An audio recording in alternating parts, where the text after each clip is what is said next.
Okay, so I'm going to call the meeting to order at 6:15. And I just want to say I'm sorry that I'm remote today, but we have our awesome vice chair with us too, and Ursula and Stephen and I had coordinated the meeting, so Ursula's going to take care of most of the meeting, and I'm going to all part of the meeting, so we can keep things running smoothly. I'm super sorry to not be at East Montpelier in particular, because I hold that very dear to my heart, as you guys all know. And today we're going to be doing some learning together, which is a shared responsibility that we all hold dear to as board members, so that we can grow as a learning community and continually seek our best practices to improve student outcomes and focusing on quality equity for our students. So with that, I'm gonna pass it to Ursula right after reviewing. There's one small adjustment to the agenda, which is we don't have any hiring or personnel, so we can take that out of your number 6. You can just scratch it. And then welcome to all our guests that are with us. We're going to open it to public comment, both online and in person. And with that, I'm going to pass it on to your chair, Ursula, Vice Chair, so that she can continue, because I can see you clearly, but I won't be able to see who raises their hand. So with that, Ursula, the floor is yours. Do we have any public comments from anybody here? And I see none online. So we move into our next agenda item, which is our math presentation from Alicia. Where would you like me? What would be more, tell me where. A microphone and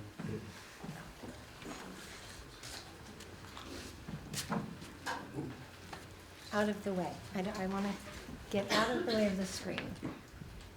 I think Stephen is going to present. And sorry, my back is to you all, but you're eating, so you don't mind. I shared this with you the other day. There's a lot of slides, and I don't want to take a ton of time going through every single slide, but I do want to kind of share an overview. And what I thought that might be helpful for you all is to just kind of take the journey in what our teachers do, and what does this look like when we, is this on? Not on. I don't feel like it's on. Laura, can you hear Alicia? Yes, I can hear her clearly. Okay. Julie, can you hear her? Yeah, I can hear her. Yeah. Maybe I'm just talking loud, because this is, I don't think it's on. Yeah, it's not coming out of the speaker. As long as, Laura, you can hear? Okay, I'm gonna keep going. So I'm gonna take you through the journey of what we do at East Montpelier when we look at, and specifically tonight math, but it could really be any data. So next slide, please. This is the makeup at EMES. We have this year 10 classrooms. We have 1 kindergarten classroom. Our class sizes are larger in K1 because they're too small to have 2 classrooms, and on the bigger side for 1. So Jillian Zeilinga teaches 21 kindergartners. Jessica Fakira has 21 first graders. Ainsley and Noelle and Jen, that's a multi-age. We have 3 classrooms of 2-3, but they break apart grade specific for math. So Ainsley and Noelle teach our second graders.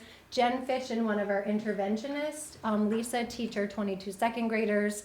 We have 2 standalone 4th grade classrooms of 16 students each, Laura and Claire. Also, we have 3 classrooms of 5-6 multi-age. We break those apart grade specific. So Jenny Bradley teaches all 18 5th graders, and Dave and Ellen teach 35 students. I'm gonna come back to them and come back to our 6th grade. This is now on. We are using a new model here in 6th grade, and I want to share that with you and also dig a little bit more into that data. But that's the makeup of our K6. East Montpelier I've shared with you a lot about our data wall. You're going to see a picture of it in a few minutes, but we use our data wall, and we have discussions around data pretty regularly, and looking at the 3 times a year, which is really what we're focusing on this evening, is the iReady data. This is kind of the process that our school goes through. So the first step is students are administered an assessment, the teachers take some time to analyze the results and put that information on the data wall. A couple of months ago, I talked to you about our teachers spending time in February with curriculum associates at grade level teams. I kind of talked a little bit about how teachers disaggregated the data and dug a little deeper into each of their students there. So I won't talk about that tonight. After teachers individually look at it, then we bring our teams together. We typically do this at a staff meeting, and we bring in our paraeducators, our allied arts teachers, interventionists, behavior support, school counselor. The whole staff comes together, and we look at school-wide data and also grade-specific, but we do not look at individual student data with that lens, with all of those people at the data or at the table, because not everybody needs to intimately see the student level.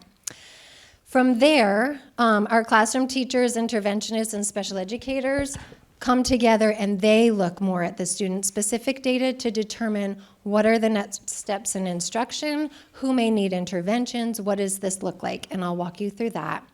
And at that point, students are identified who needs, who's right on track. We just keep going with layer 1. Who might need a little bit more from a classroom teacher, which we call layer 2. Who might need intervention level, and what does that look like, and how do we group students? And then also thinking about our special educators and the students they serve. At that point, all of those, so classroom teachers, interventionists, special educators, they set goals for that quarter. And then they progress monitor, and I'll show you what that looks like. That process is repeated 3 times each year. So this is just a picture of our staff analyzing the data, and on the right you can see the protocol. You can't see it, but this is a common protocol that we use when we analyze data as a staff.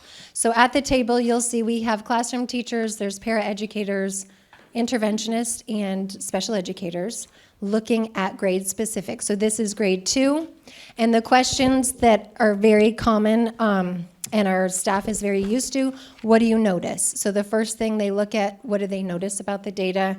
Any surprises, any celebrations, anything that, like, I wonder how that happened, or I wonder what that is, or here's a big celebration. Are there any Surprises. celebrations and validations, and then surprises? And then looking at the data. So this was winter data that I'm going to share with you in just a moment.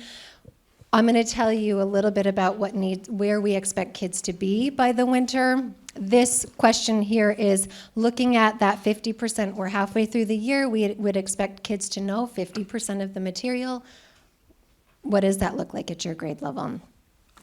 And then my path usage. One of the, and I know other principals have talked about this, part of the iReady curriculum is the personalized learning. So after a student takes this assessment, they are assigned a path, really. And this is, the expectation is students do this about 40 minutes a week, that they log on and they do their personalized learning online about 40 minutes a week. And their My Path usage for that 1 week was shared with them. And it was just like, what do you notice about that? What kids are doing what? And then we always leave time for anything else. Grade 2 didn't have anything else that day. So just some things, and I shared this with staff, and I'll share it with you because we're going to look at the data in just a minute. Just a few things to remember before we review it. And I just said this, by January, that's the halfway point, we would expect kids to have made about 50% growth from the year. The district agreements are that all students spend 40 minutes on My Path. The color coding, and we're going to look at this in a moment. In the fall, any students who are in the yellow, green, or blue is meeting. That's where they should be. In the winter, which is the data we're looking at now, any students in the green are where they should be, like a traffic light. And in the spring, it's those students who are in the blue. So, right, the expectations increasing by the end of the year is what on our data wall, the color blue. These were the questions, and I just shared this with staff before we went into the, digging into the data. This is the protocol. And then school-wide data. So every year, 3 times a year, I go into iReady after students take the assessment, and I create these graphs. The only reason there's both a pie and a bar is different people have different preferences. It's the same data. So blue and green in the fall, remember, is where we want students to be. That is where they should be. And yellow. Red means they're below expectations, and they're not quite where we would hope they would be. In the winter, that second column, only green is where we would hope they would be in meeting grade level standards. And then we'll do this again in the spring with our spring data. So our school-wide results, and those numbers are tiny, so I wrote them down. School-wide, 28% of the students were in the green and blue, and 67% of students were in the yellow. So we had a large portion of our students who were where they should have been in the fall. Those who were where they should have been looking at the whole school, 52% were. So 48% weren't quite there. And that red piece of the pie is those who are significantly below where they should be. Also looking at just some other data that we shared. So as I said, 50% growth by January is the target. Every grade in class had students who made 0% growth on that one measure. And the range of growth school-wide is we had some kids who were at 0% growth, and we had some kids who were at 329% growth, meaning from September till January, they made over 3 years worth of growth. That's pretty significant. There weren't a lot of them, but that is a huge range. Looking at all 165 students who took the assessment in January, 89 of them met that target. So just over half of them met that target in growth, not being where they should be, but just making, wherever they started in the fall, making a half year's growth. And if you tick from lowest to highest, right down the middle, that median score, 57%, that's the median growth. So our median number is meeting. We do have students who did not make that 50% growth. The MyPath usage, this is something that we have teachers look at periodically. The way that it shares that data with you is a teacher can go on at any old time, and it looks at the last week. It can also look at the last month. We did this right after break, so I told teachers, this is a point in time. Don't freak out that 12% of your kids are only on there for up to 9 minutes. But look at that and pay attention to it, because the goal, remember, being that the kiddos are in the 30 to 49%, those 40 minutes a week. Some other data that I disaggregated for you, because I know we're not just thinking about the whole population, but what about specific groups of students. I could not share data with you at the grade level because the N size was too small, but I was able to pull out data school-wide. So those students who are, in the term that they use in iReady is economically disadvantaged, those students in the fall who performed on grade level, who are in that category, we had 9% of our students who are economically disadvantaged meet the target. Skip down a row in the winter. That number, 9% up to 35% of economically disadvantaged students met the target in January. Yep. We know, Flora, we're getting her now. Sorry. Students who are not in the category in iReady as economically disadvantaged, 37% of those students met the standard in the fall, and 60% of students not economically disadvantaged met or performed on grade level in the winter. So we know the celebration, I would say, to this is we have far more students met those expectations by winter, and there's still a large discrepancy between our economically disadvantaged school-wide and those who are not. Next slide. This is also by school, disaggregated, because you're not going to know who these children are. 19% of students on IEPs performed at grade level, and interestingly enough, it was the exact same, 19% of children, so it didn't even change who those kids were.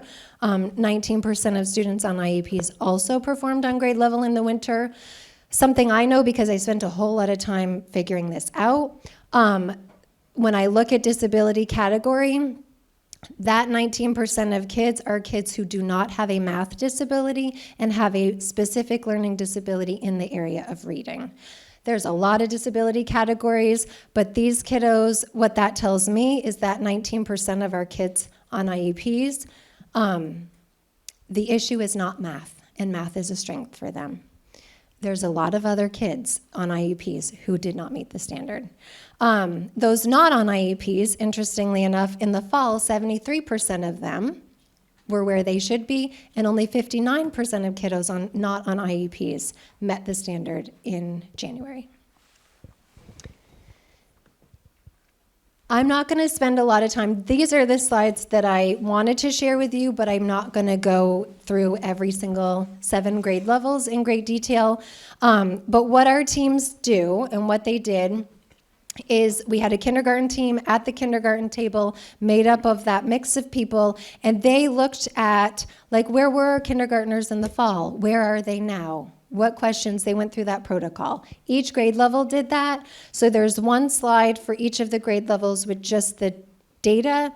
And then the next slide is all of the range. Our kindergartners, and like I said, every grade level had at least one student who made 0% growth. They may have been at grade level, above grade level, below grade level, but they didn't show growth on this measure. And the range in kindergarten went from 0 to 150%. You can see the rest. 76% of our kindergartners met the target. Stephen, I'll let you kind of go through these. I don't want to spend a lot of time talking about each of these, but so 0 to 179% range of growth in first grade. Second grade was pretty colorful to begin the year. They had 0 to 236% growth in our second grade class. And Alicia, I think one thing of clarity that helps is that 0% growth could be a kid at grade level. Yes. Who didn't grow. Correct. Right, so they could be meeting grade level, but they were meeting it at the beginning of the year, and they're now meeting it still, but they didn't grow in that time period. Correct. Yeah. The bar graphs and the pie graphs show you the percentage that we're meeting. That does not show you the growth. So yes, Stephen is right. There's a whole, and I will say historically in this building, because we spend a lot of time looking at this, it is not our students who are in interventions and receiving supports in additional layers who don't make growth. It's typically our kids at the high end. Typically our kids performing mostly above grade level kind of stay hanging out right there, and we don't see a lot of growth from them. Our fifth grade data, and then 0 to 194% growth, and then this is our sixth grade data. And I am going to spend a couple minutes talking with you about sixth grade. We started a new model here in sixth grade. So we have 35 sixth graders currently, 2 teachers. We could have easily just had 2 classrooms of sixth grade classes, each of Dave and Ellen teaching their own kids. This year, Ellen is very interested in and very skilled at providing interventions. She actually has toyed with becoming an interventionist, but loves the classroom. And Dave loves teaching sixth grade math. So we met in the fall and we talked about both of their strengths and said, what if we created a model where you both teach every day, all 35 sixth graders? It's a 90-minute math block. The block is split in half by 45-minute blocks. The kids go to Dave for 45 minutes for what we call first instruction. So he's got the book out. They're learning all new material. They spend 45 minutes in Ellen's room getting layered interventions. That's their time that they do My Path, they have math menus, and Ellen is pulling small groups doing layer 2 interventions. They wanted to pull their hair out by December and felt like, oh my God, this is a lot of kids, this is a lot of data, there's a lot of moving parts. Can we talk about just going back to having our own kids? And I said, yes, and I want to wait till the January data comes in. I want to see, how this model is working. If you can convince me that it's best to go back to your 2 classrooms, and these are heterogeneous classes, so we didn't mix them like by ability. We just split the 3 classes down the middle. If you can convince me and the data tells me that it would be better for you to go back to your own rooms and you both take care of layers 1 and 2 and all of that, absolutely. Ellen came to me after looking at the data, because as soon as the kids take this assessment, she starts poring over it. And she said she's in her living room. I won't use the word she used over and over, but she kept saying, shoot, over and over. And her husband said, what are you doing in there? And she said, Alicia is never going to let us go back. So we met and we looked at the data, and the growth that their students made in this model is considerable. If you saw last year's data when these kids were 5th graders, it's not that they weren't making progress, but they certainly were a pretty typical class, and they were not making the progress that they are making in this model. So this is the range of growth, anywhere from 0 to over 3 years worth of growth in a 4-month window of time. Very solid results, and the kids feel really, really good about who they are as mathematicians, which is huge. And the goal always is in 6th grade, how do we get these kids ready for 7th grade? And we're always trying, right, new and different things. We knew this model was one we wanted to try. We just didn't have enough kids in some years to be able to try it. So here is some of the data. I'm happy to say they're continuing this model this semester, and we're very excited to see what end-of-year results look like. Because what I can tell you is the kiddo who made 329% growth, that child is on a plan. That child did not see themselves as a strong math student, and they now believe very differently about themselves. So this, again, you can skip this. This is just a bigger picture of the discussion protocol. Here's a picture of our data wall. So every summer I build these data walls, kindergarten through 6th grade. This is a 6th grade class. What the blacked out on the left, those would be the student names. It is, if you think of it as a traffic light, so blue is kind of above the traffic light, green is right where we would hope they would be, yellow is approaching but not quite there, and then red is they're significantly below.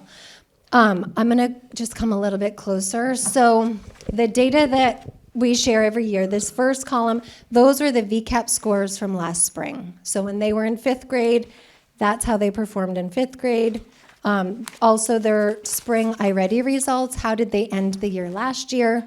And as you can see, we had some strong kids. They weren't kids who were really struggling. This is a cohort that has more greens than reds and yellows, which is what you want to see. It also shows their percentile, where they came in, and we break it out looking at different parts, like how do they perform in just operations. So we try to disaggregate some of the data to figure out, is it numbers that they need to work on? Is it the concepts? What is it that they need interventions in?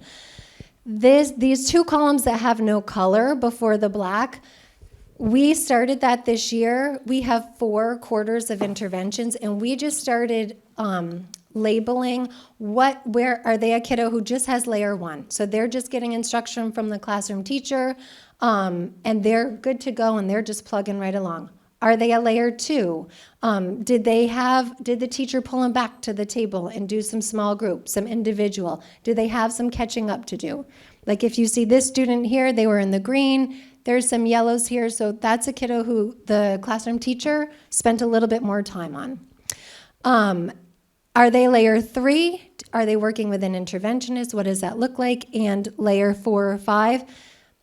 what I can tell you about, you see a few students who, here's a really nice example. This is not the 300% growth, but this is a student who made significant growth. My assumption is that child is probably on a plan, and if you look at where they are as the year goes on, they're making some really nice progress. So anyway, we have been starting to track over time who is receiving what type of intervention, because there really wasn't a place to house that information. This middle section is January. Where did they perform? Again, how much did they grow? What percentile did they fall in? I'm sharing with you iReady data today, but we don't just use one type of data to make decisions in this building. We also have, all of our teachers are trained to give Acadience math assessment, which is another assessment. The whole district is trained in Acadience reading, but we also do Acadience math here. And we also have a teacher column on all of our tabs in the data wall for reading, writing, math, SEL. So teachers can also, just like as the classroom teacher, this is where I kind of see this student at this point in time. So we're not just using one measure. I've talked to you a lot about just one measure tonight. But I want to be clear, when we look at the data wall and look at making decisions, it's looking at a lot of different factors. So this is just, whenever you hear me say data wall, now you have an image.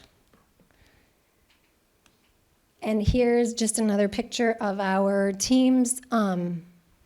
This is a smaller group, and these are a group of classroom teachers, special educators, trying to figure out, going through every student, who needs what does that look like? And from there, they will start setting goals and progress monitoring. The next slide.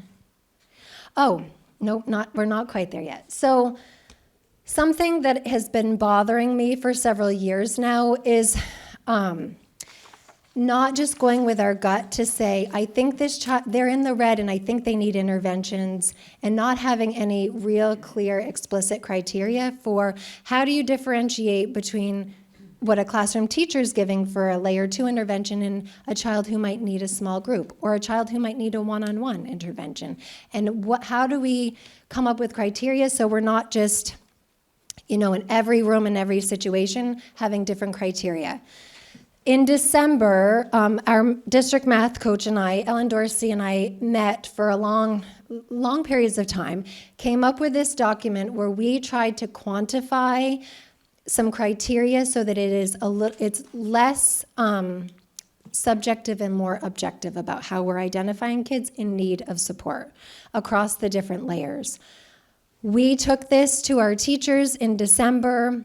We got their feedback on it. We brought it to Julia Pritchard at the district level, looking especially at layers 4 and 5, got her input and feedback on it. And in January, East Montpelier teachers piloted the process using our winter data. So we had very clear, explicit criteria. In order to get in order to see an interventionist, you need to have these 3 things in math, or your scores need to be in these 3 areas in reading. All of our teachers used it. We looked at the data using this. It's called the Identification and Prioritization document. And then I brought it after to the leadership team, and I shared with the other principals, and I said, we tried it, and actually it wasn't a whole lot different than the teacher's gut, but it actually had criteria. And we had a couple of kids who maybe met 2 out of the 3 criteria, and we'd have to really talk about, do they need this level of intervention? Do we try continuing them at the level below that? What are we going to do? So this helped form our conversations and inform our decisions. The goal, and I'm excited, in the spring, the whole district, elementary schools, all of them will be using this just to see if we can be more on the same page about what does a layer 3 intervention mean and look like, and what is the criteria to receive that support. Intensifying an intervention doesn't just mean going from the classroom to a one-on-one setting, right? There's a lot of ways to intensify how we're providing supports to students, and this I do believe and has helped us to make sure we're doing that systematically and thoughtfully and not just going on gut. Alicia, if you don't mind, I'd also like to draw the connection between when we talked about like in our budgeting, those base layers, that's that layer 1 and 2. So the students who fall into that, that's what we're trying to say is our kind of a foundation for that. And then the students who fall into those other categories, how many students fall into those categories affects how we need to staff our schools. And that's that additional funding that we talked about. So we can start to draw and I think that's a connection we had talked about as a board wanting to draw. Where are we funding and how much should we be funding at those levels? And so this is a way for us to start at least getting some better categories around that. And I appreciate that, Alicia. The next slide is just the layers 4, and there's another page that has layer 5. Final thing. I talked about goal setting.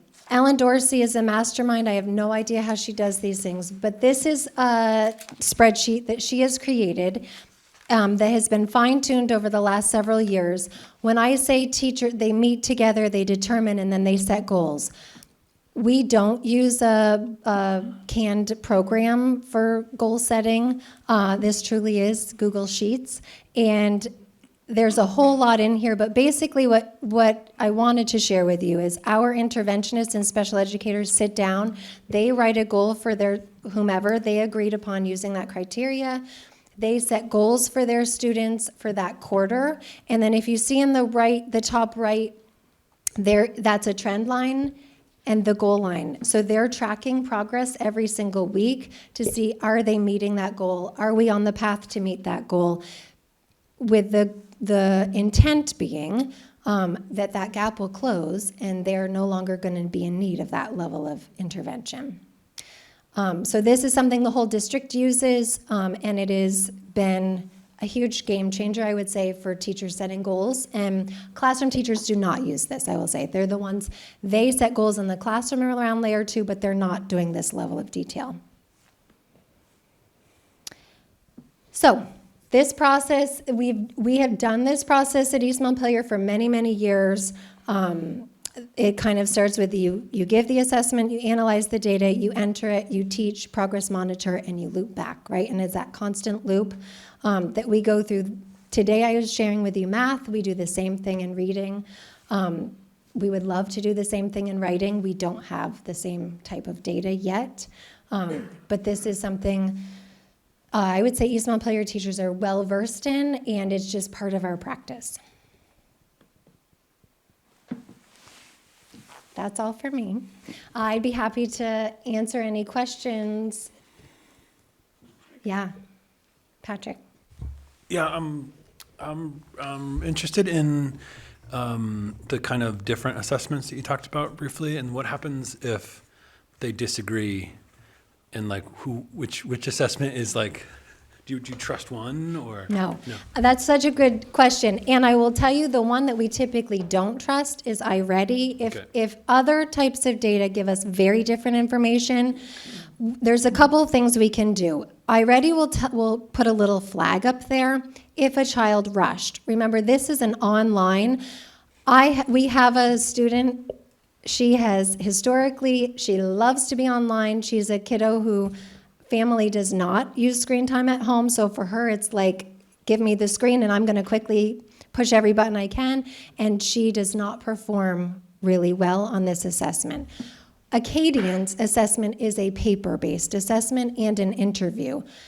For us, we will put far more weight on that and the teacher judgment than we will ever put on iReady for her. If a child, it shows a rush, or we just know they were coming down with the flu, we can always give this again, and we have done that a lot of times. We'll meet with a child and say, this didn't really seem like an accurate reflection, and we're using this information to help us know how to teach you better, and you can give it to them again. Or we noticed that you were really happy clicking, and would you like to have another chance? Or the student who made the 300 and something % growth, we shared their original results. That is a child who did take it again, and they just went right through. And we said to that student, because he was a 6th grader, U32 looks at this data point in the winter to determine whether or not you need supports at U32. Is this an accurate reflection of who you are as a student? And they said no. And we said, do you want to take this again? Please. And they made over 300%. So we have students who it feels like a very accurate representation. Remember, it's a point in time. And we have a lot of students who we put more weight, which is why we don't only use one measure. More weight goes on the paper-based, the teacher, the unit assessments, what they see in the day-to-day. Thanks. Chris? Do you and your staff have a sense as to why the sixth grade model works so well? Why the sixth grade model? Well, yeah, I think we have what I would call the dream team of teachers who we've talked a lot about. So in this building, we don't departmentalize. Our classroom teachers teach all content areas. And we also have talked a lot about over the years, it is a big jump to go from one classroom teacher in sixth grade to suddenly going to middle school and having a huge team.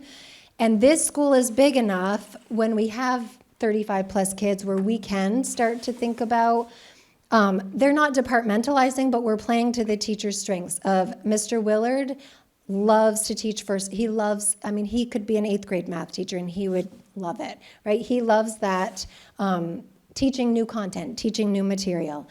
Mrs. Shed is so skilled at pulling apart the data and figuring out what is it that this child needs.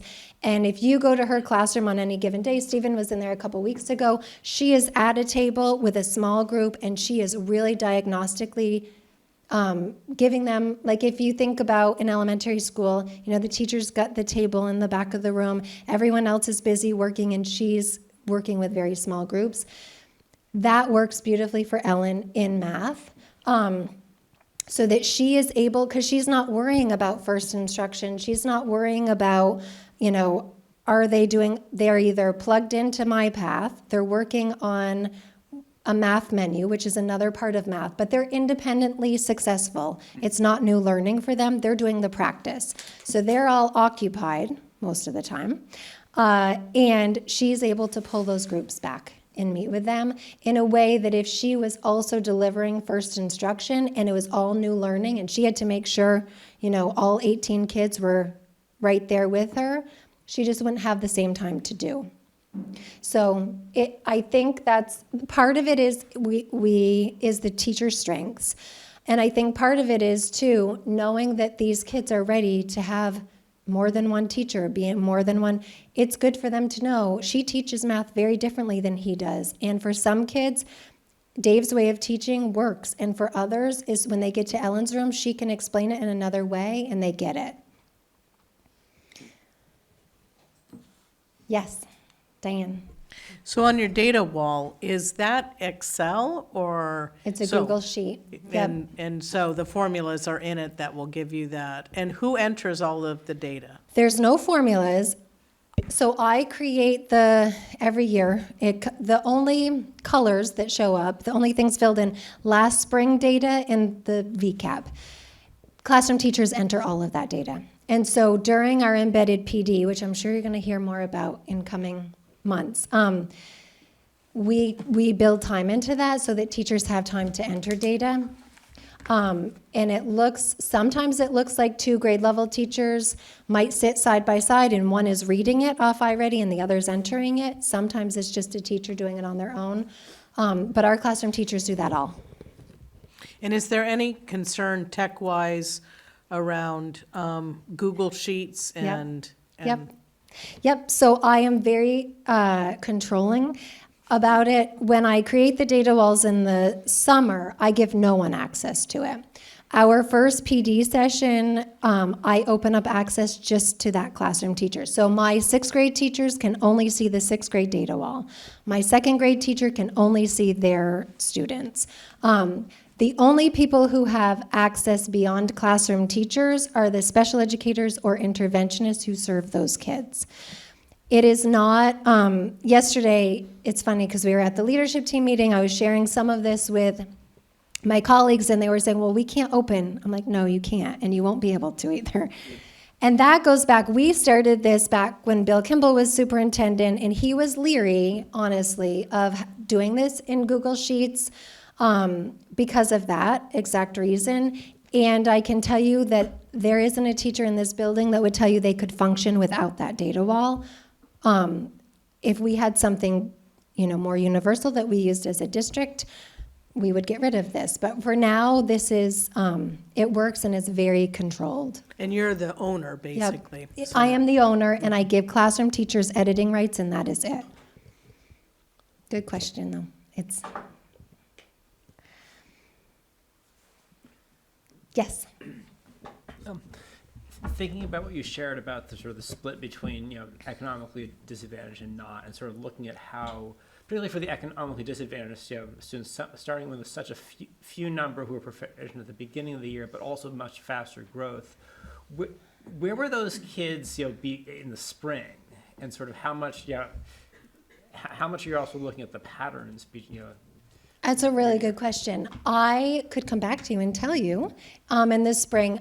I don't know. I honestly, it's a far larger number of students in that category than in the IEPs. So I feel like we would have to, and the tricky thing is our teachers they're not able to see that data. I can, so we don't have conversations as a staff because they don't need to know who's in that category, right? So it's one of those things, they know who's on an IEP because they're their students. We don't talk as much students, but like, why did this kiddo who's in that category make such growth and this one didn't? Because they don't have the information to know who are our economically disadvantaged. They could probably make some assumptions, and that's all it would be, is an assumption. So as a staff, we haven't really dug into that other than to say, here's the percentage number school-wide, because it's giving information to people who don't need it. I think it's a really good question, though, and I'm curious about what is that going to, go flat by spring? Is it going to continue to grow? Or I was actually more interested in the previous spring about like how much of this is loss over the summer. Yeah. And then thinking about like what we need to be doing as a district. Is there a The summer problem? slide, yeah. One thing I can tell you that is really hard about iReady, you cannot go back and retrieve this year's data next year. What I can do, and I've learned the hard way sometimes, is what I could do is make note of, because I can get that, who those children are, and then go back for my own benefit to look back next fall and to say, was there a big summer slide? Was there not? The hard thing about iReady is I couldn't go back in time to look at last fall's 19% and know who those kids were, but I can do that right now. I think that's a really good question. And we haven't, that is not something that we've looked at. Thank you. Ursula? So a follow-up to Zach's would have been, of that percentage, how many of the students were able to access extended year services? Yep. And I could get that. I could definitely get that. And I could also get, knowing who those 19% were in the fall, I could get who accessed those last summer, for sure. And that's data I could share with you. The N size is not large. Like I could say 6% of those students, but it's hard when you're looking at such a small number of kids. But that is something, Ursula, that I could do. And I would be happy to. It would be good to know. And even if it's not something that can be presented to the board, it might be interesting. Yeah. Like at a school level Yep. to look at. Oh, sorry, Daniel. I'm interested in any thoughts you have about ways of capturing the effectiveness of like integrating math into other curricular areas and sort of applying math. And I don't know if you have thoughts about the frequency of that at different grade levels and the effectiveness, and if there are ways we could do better as a district to capture the effectiveness of that. I think there are definitely ways we could do better. The places that stand out most in elementary schools, there's a couple of them. One is during morning meeting. We're doing a ton of routines, counting, calendaring. There's a lot of math that comes out in the first 30 minutes of the day. It's a great time to integrate math.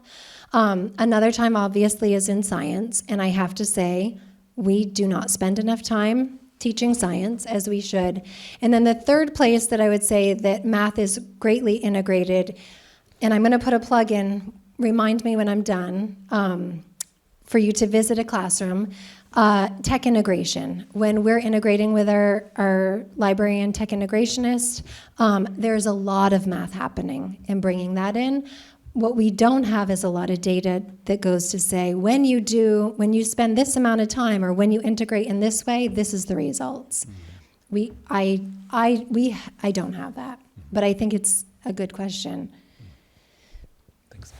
And I also think I would just say it's a bit teacher dependent on how much they're doing that, right? On how much they're bringing it into morning meeting or into science or, the other areas.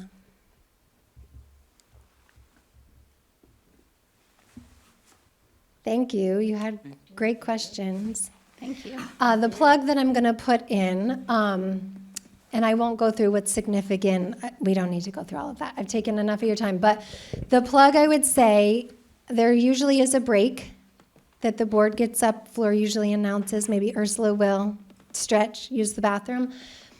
I would love for you to take, if we could, in the past years when you've been here, we've had students present to you and we've had beautiful displays. They were hoping that was going to happen again, and I said, unfortunately, you have to listen to me.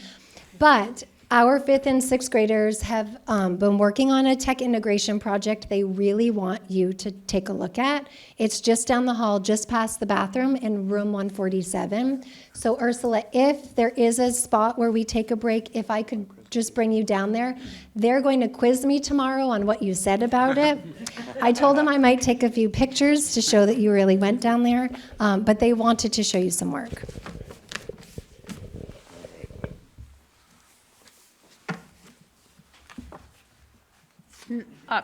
Is this just community feedback on the That's presentation, gonna or we'll be- do a full presentation? I'm going to actually show the presentation.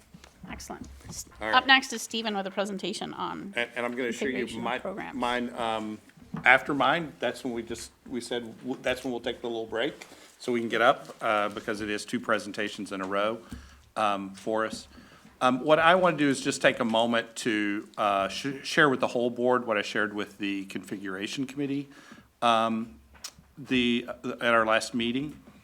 And it was really looking at there it is.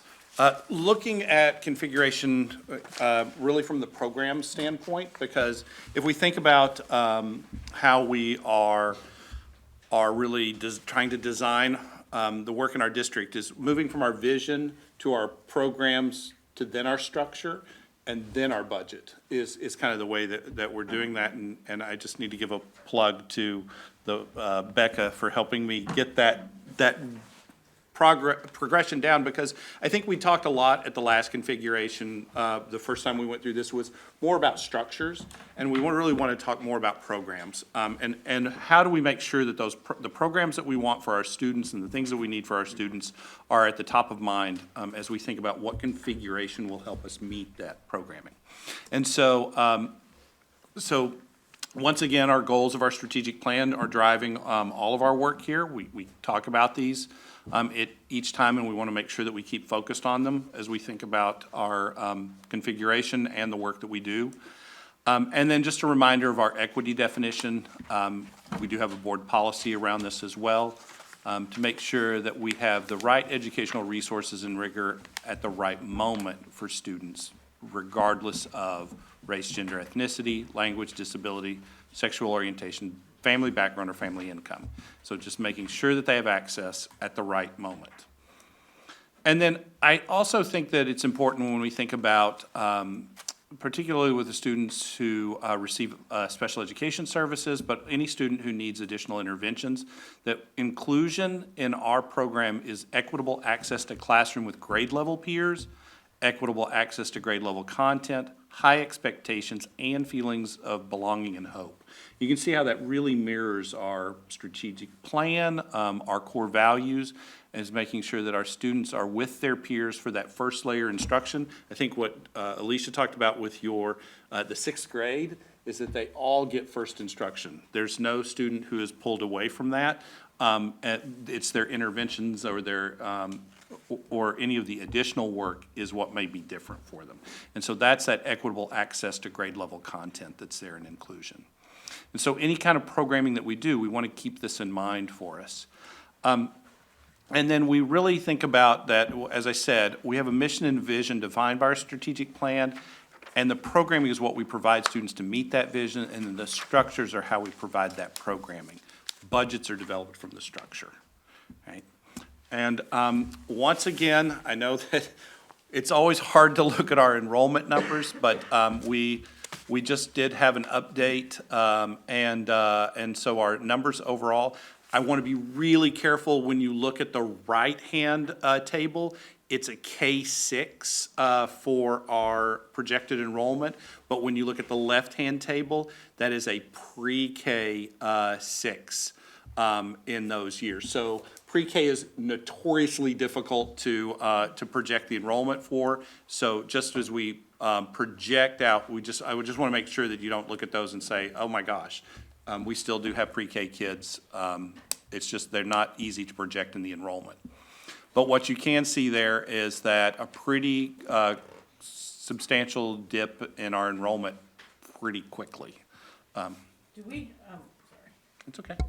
do we have a sense of when the Berlin project will be done? And if that is just simply moving families, or if it's creating new options? So they're only talking about 30 units in the first round that don't include a lot of 3-bedroom units, so it's not probably going to change our overall enrollment at Berlin by very many kids. Right. And so it could help a little bit, but I don't think it's not enough for us to make major decisions on. Right, I'm not saying that I'm thinking this will be our tipping point and we'll open up 3 Yeah. more large buildings. I'm just wondering where that fits in the conversation and where the awareness is of it. And again, it could simply be a shifting. It might not even be an increase. Yeah, It might just be a shifting within Berlin. So a lot of the NESDEC projections are based upon birth rates, and available units are part of that in some ways. I'm not sure exactly how, they've got a pretty big, how did they figure up this data? I will say that our biggest, what is the biggest hit to most of our towns for the K-6 enrollment is the declining birth rates within our communities. Those have significantly shifted downward in most of our communities. Berlin's is actually the one that holds fairly even for us. But that gives you, I know I keep showing you the enrollment numbers. I wish they would change, but they seem to be holding pretty steady. So in the configuration work, one of the things that I think we heard loud and clear throughout this process, and I hear when I'm out visiting for coffee conversations, things like that, is that the community has particular expectations. We hear this in the budget time period. And I wanted to distinguish between 2 things. There are school programs that we hear about often. So that would be things like full-time school counselors, nurses, library media, tech integration, those kinds of pieces. There's also, we've heard calls for language instruction, outdoor education, more music and art, and transportation has also been a big consideration. I think the programs around that are school programs. I want to balance that off with what we hear about additional programming, right? And these are the things like recreational sports programs, before and after school care, things like a health clinic, or the use of our buildings for community space as well. I distinguish those 2 things differently because the core work that we have as a school, these are things that are really a part of our school programming in a regular school day. And many of the things in the additional programs are outside of the school day or outside of the standard school programming. It does not by any means say that we shouldn't be doing this or working towards this, but I think distinguishing between what happens kind of during the school day and those things that may happen outside of the school day are important for us to think about.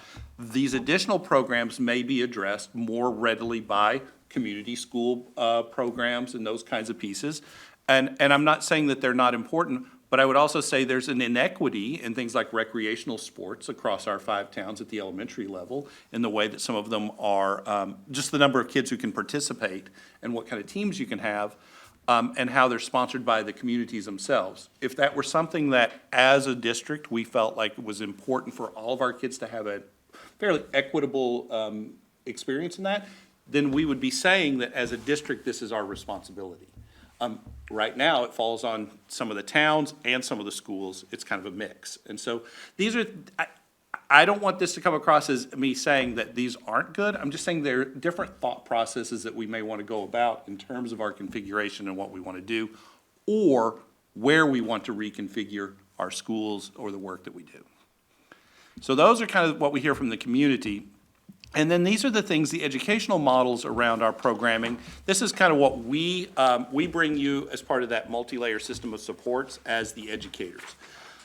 So we want to have a systematic and comprehensive program, right? We want it to be collaborative. We want it to be high-quality instruction intervention, comprehensive and balanced assessment system. We want to develop our expertise, so that's the professional learning of our teachers. We want to have data-driven decision-making and our leadership and organizational structures that meet those. The reason I want to show this as part of our programming is I think one thing that I see in our schools is particularly, well, honestly, in any of our schools, there are areas of this MLS system that are really good in each one of our schools. But I would say that all of these things are difficult in some of the configurations that we have.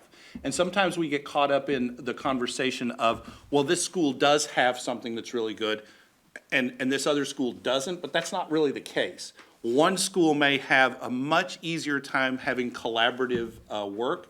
So I think a good example we saw tonight is East Montpelier has enough teachers to be able to do grade level teams because of the number of kids who are here. That is more difficult at a school like Doty, where there are only one teacher per 2 grade levels. And so the ability to collaborate is just smaller. Now, there are things that we can do. Today is a good example because we brought teachers together around the district to talk about writing. And so we can do that. It's just a little more difficult for us. And so when we think about programming, if collaboration is a really high on our list of things that we want to make sure that we do across all of our schools, then we really have to think about how do we distribute our resources. How many teachers are there in a building? How far away from other teachers are they? How can we get them together? Our reconfiguration may not be that we combine buildings, but we create a stronger virtual presence for those teachers to be able to meet together more regularly. Those are decisions that we make and trainings that we would have to have and resources that we would need to get. But I think that we want to be careful because I think that any one of our elementary schools, and certainly U32 as well, aspects of this multi-layer system of support are really good, and then there are areas where we have a need for growth. Sometimes that growth is stymied by the size of the school or the resources at that school, and that's something that we need to think about when we do the configuration. And so it's complex. I wish I could just say, yeah, here's the solution to all of that, but I think it gives us a better way of evaluating what do we want at each school or what do we want in each learning environment for us. And so those desired classroom configurations, we brought this to you a couple of times as a leadership team, is we want to have enough kids to where we can have multiple instructional groupings, so things like whole class, varied small groups, and individual. But we also want diversity across as many demographics as possible as well. So that's socioeconomic, gender, race, ethnicity, abilities. And that's just, we want to have the opportunity to have as much diversity as possible given our classroom structures. I know that we have classrooms out there where the imbalance in gender is there. And we may not be able to counter that with the number of students that are in that grouping or the number of students that are in that school. And so those are considerations that we want to look at when we think about how do we want to structure our classrooms, how do we want to structure our schools, so that we can make sure that we meet that as much as we can. And then I would also say that when we talk about our curriculum, we've talked about this a variety of ways. I'm not going to go in great depth around this because we've talked about, but one of the things to point out around our curriculum is when we have a variety of grade level configurations. So when there's a 1-2 class, a 2-3 class, a grade 2 class, a grade 3 class, when we have all these different configurations, it is very difficult for us to have a consistent curriculum across all those grade levels that's articulated well. And it's just because our teachers are having to change what grades they teach from year to year. They might have to teach multiple grades in a year. It becomes difficult, and it really becomes a lot more difficult for our science and our global citizenships, which are defined by particular grade levels, right? So we are sometimes at the whim of the enrollment number of our students on what kind of configuration we're gonna have in classes. And so that can drive us having to create a new curriculum map just for that situation, which is not how we want to be spending our time and our energy. We would love to have consistent curriculum for consistent grade levels. This does not preclude us having multi-grade classes, but we want those to be intentional, not just by enrollment needs. And so, so that's a big part of our curriculum. And then our special education service delivery, I would go back to just thinking about the 6th grade class that you heard about in math, is the ability to create small groups versus one-on-one instruction can be very powerful for our kids. And there are some situations in our district where kids can only get one-to-one support because they're the only kid who needs that intervention. When there are more kids, we just have a better ability to do small group instruction, which is a more efficient use of our educator as well. Because I can tell you that we have a really good educator who teaches math to a class of 8 kids. It would be really nice, because that's all the kids at that grade level, and so they do it by grade level. It'd be really great to have that math teacher teaching 12 or 16 kids with that same expertise. More kids have access to a highly qualified math instructor, and we can't always do that when there are very small classes and we break them out by grade levels for that instruction. That's the same thing that happens in special education as well. We may have one kid. So, I don't want to be misunderstood to say that I only want one-on-one instruction. We all know it's individualized. Right. What I would caution, what you just said explains the one-to-one, that when one-to-one is the only potential option, it creates these situations. The way this reads is, if you compare the language from one-on-one tutoring to the small group, it's all negative, predominantly negative for the one-on-one, and there's really nothing negative about the small group. And all I'm saying is we have to be careful about our bias and Sure. and how it looks. Sure. And that's where I think it's really important. I think that's a great point, Diane, is that when we write an IEP, sometimes we write that IEP as the student would benefit from small group instruction, but may not have access to it, right? And sometimes students benefit more from the one-to-one instruction because of the intervention level that's needed. And that's the explanation that should be. Right, yeah. That's much clearer and makes complete sense. I will clean that up, but I appreciate that. I mean, that's great feedback for us. And then I would say that one of the other constraints of our current configuration is that we, in a smaller school, one special educator is spread across multiple grade levels, which means they have to have a expertise in math, in their language arts, and in their writing across 7 grade levels. That's a lot of knowledge that we're asking of one teacher, is to be able to hold, is what are the best interventions across that many grade levels for that many kids. And so that can be a constraint for us at times. So when we talk about our programming, I know we talked, that seems to be a lot with the elementary schools, but also the middle school program is making sure that we have specialization for those teachers.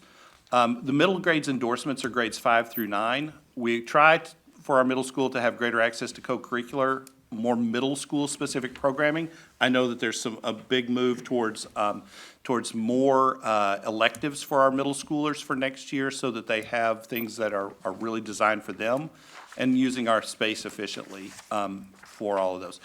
This is the decision of, do we create more than a 7th and 8th grade middle school program? Do we create a 6th grade? Do we we haven't had any discussion on whether or not 5th grade goes there.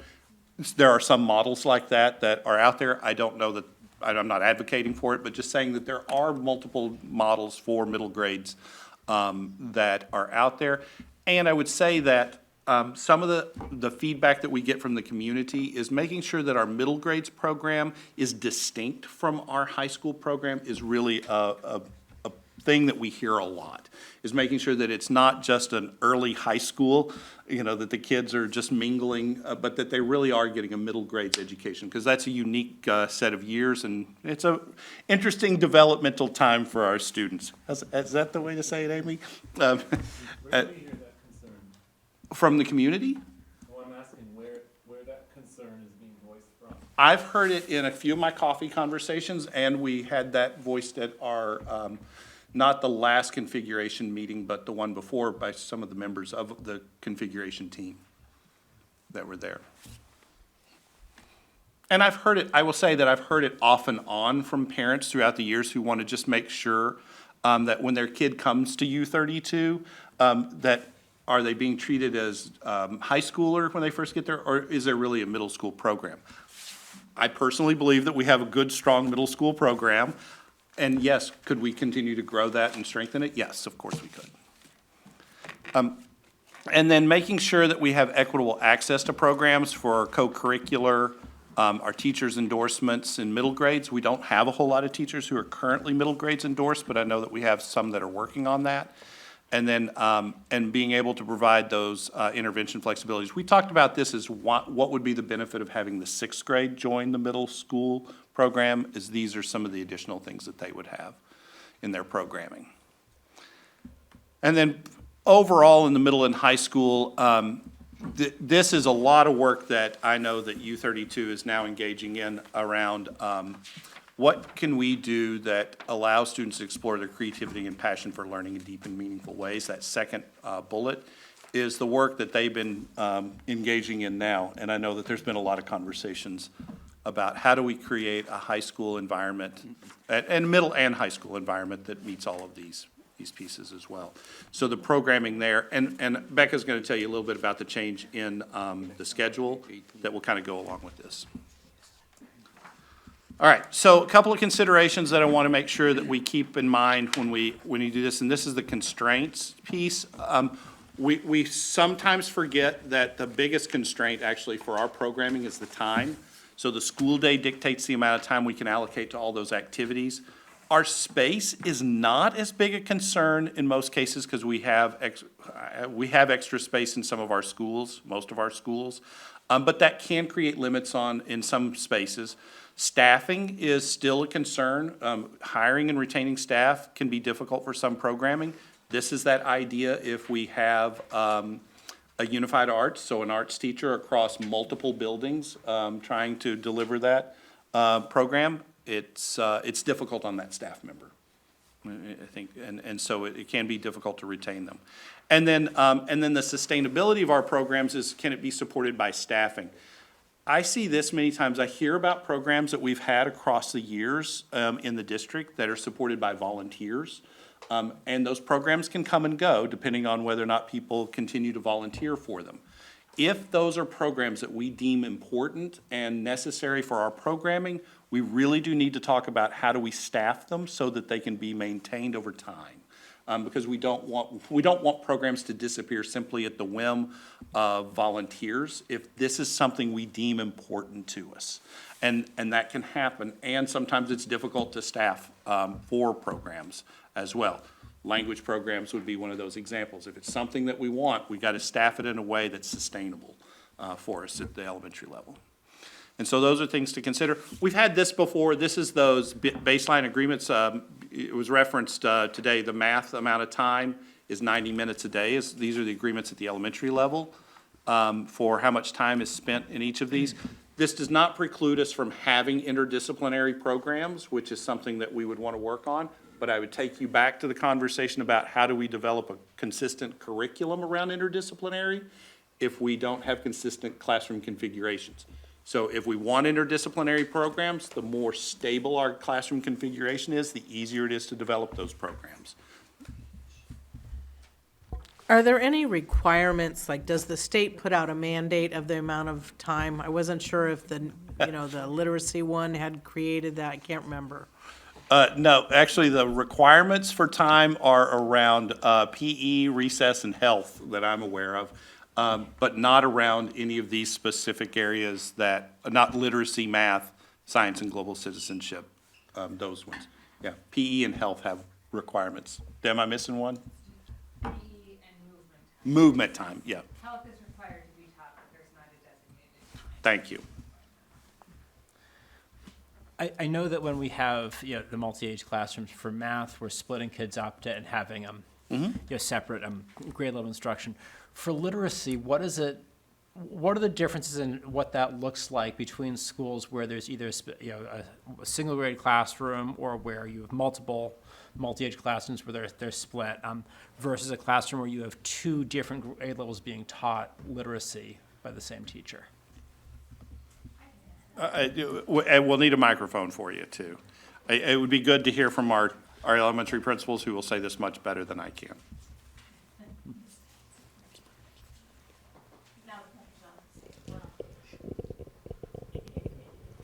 So what I can say that I know, I just, from conversations with Caroline, for her multi-age, what happens is they, because there are 2, 3, 4 teachers, they split. So one teacher will do the 3rd grade foundations and another teacher will do the 4th grade foundations. At Doty, which is intentionally multi-aged, we tried some splitting last year and it wound up actually kind of becoming somewhat cumbersome because of the way we had to do some robbing of Peter to pay Paul to make it happen. So what happens now in my 1-2 and my 3-4 is that foundations, they recommend that you teach it 3 or 4 times a week, so it's not a 5-day-a-week program. And what happens is let's say, for example, when 1st grade is getting their 20 minutes of direct instruction on foundations, the 2nd graders are having silent reading time. And then another day, it works out that, you know, 1st grade gets foundations 3 times a week the 1st week, 4 times a week the 2nd week, and 2nd grade is the opposite. So it means that, you know, so kids are working independently while some kids are getting the direct instruction. What I will say has worked out well in 3rd and 4th grade is at the beginning of the year, if we had a few students who were struggling sort of at the beginning of the 4th grade year, their assessments showed that they just really weren't quite there yet to start the 4th grade foundations. So those students were able to piggyback along with the 3rd graders and get that fluff and buff that they needed to then come up. And when you have a multi-age classroom that's really kind of intentionally done that way, there isn't any stigma to that or any sort of sense of unusualness to that, because throughout the course of the day, kids are constantly being, you know, you might do this with a 3rd grade peer, you might do this with a 4th grade peer. Thank you. Just to add, generally speaking, I would say it's far easier to teach a multi-age classroom literacy if you take out phonics instruction, which is foundations, than it is to teach math. We have had, as Stephen described, a lot of, because of numbers, multi-age classrooms in this building over the years. And to teach writing or literacy or to do a read aloud or have reading groups and to have those in a multi-grade setting is far easier. You have, you know, we have current 2nd and 3rd grade right now, multi-age in a 5-6. Some of our 2nd graders can be leaders and share their writing pieces with some of our 3rd graders and vice versa. The skills are far easier to teach across 2 grade level spans in literacy than they are in math, just because when you're working in a genre in writing, all students are writing an opinion about something. That doesn't say, well, 2nd graders, your opinion is going to be about this, and 3rd graders, it's much easier to have lots of students with lots of abilities across grades in one room. Thank you. Thank you both. And then I would also add that we've talked a great deal towards the end about the community school program, which we'll get a good little announcement. I'm not going to steal Becca's thunder on that. But it's really helping us create collaborative, student-centered approaches that integrates academics, health and social services, youth and community development, and family engagement. So this is really, when we think about those services, this is not just the school day, but also outside the school day kinds of services that we may want to do. So, and this is, I would say, this is the growing part of the work that we're doing right now. And so I'll let Becca, as I said, kind of get that piece of it. And then, and that's where I ended the presentation for our configuration committee. And what I really hope to do is just show that if we're really thinking about our programming as the driving force behind our configuration, then we need to make sure that for each one of those things, we have to prioritize what are those things that are important to us for our programs, and then how do we create that within our schools, right? Does that mean that we need fewer schools? Does that mean that we just need different configurations of grades? Does that, I don't want this to be it's all about closing a school, which is kind of where we ended up with our first configuration meeting, but instead, what do we want for our students? And I'll leave you with, I had coffee and conversation out at Doty on Monday, and one of the questions, of course, is always, there's always a question at Doty about configuration. I haven't understood why. But what I would said to them is that if we decided that language programs were our most important thing, if we wanted bilingual kids, and that was our programming, then we would need to take a step back and say, then what does that mean about our hiring, our curriculum, and how we configured students so that we could have that kind of programming? If we want small community schools, then that's a very different thing. I don't know which model is the most sustainable, but I know that the most important thing that we can do is continue to set priorities for the programming that we want for our students. If we said that these were the three most important things for our schools right now, and then we talked about what is the configuration that will help us make sure that we meet those, that would be the most important conversation for us to have when we talk about configuration. And I know that that's not an answer to a question. That is a question that we need to ask and then answer. And so I was just wondered if there's any questions, any feedback. And we also, we left some space if the community had some questions. Patrick, Natasha? Yeah, I try really hard to encourage framing in the positive. So I appreciate what you just said, Stephen, about like we need to come up with our priorities and then figure out. So but I can't figure out another way to ask this question. It seems to me that the presentation is solving a problem, right? What it's answering there's some deficit that we have, or there's some, and so my question is, what is wrong? And what is the problem that we need to solve that diving into the quantifying to articulating these priorities and stripping everything back to the bones is warranted. So I would say there are two areas that we would want to focus on when you say that. One of them is the desires of our community. Like we've heard in our budget discussions, and we've heard multiple times, outside of those discussions during configuration, is that there's a real desire for some of the additional services, right? So when we talk about things like having more access to school nurses and school counselors, before and after school childcare, these are all things that we've heard multiple times are really important to our community. We've also tried to convey from administration that it's those layers, those multi-layer system of supports, those components of that are important for us as well to be able to do our jobs well, right? And so I think that we have to, it's a hard conversation to have, but we may have to prioritize some of those community needs against some of those MLSS needs. Yep. And say, okay, which ones are going to take precedent for us as a board and as a district?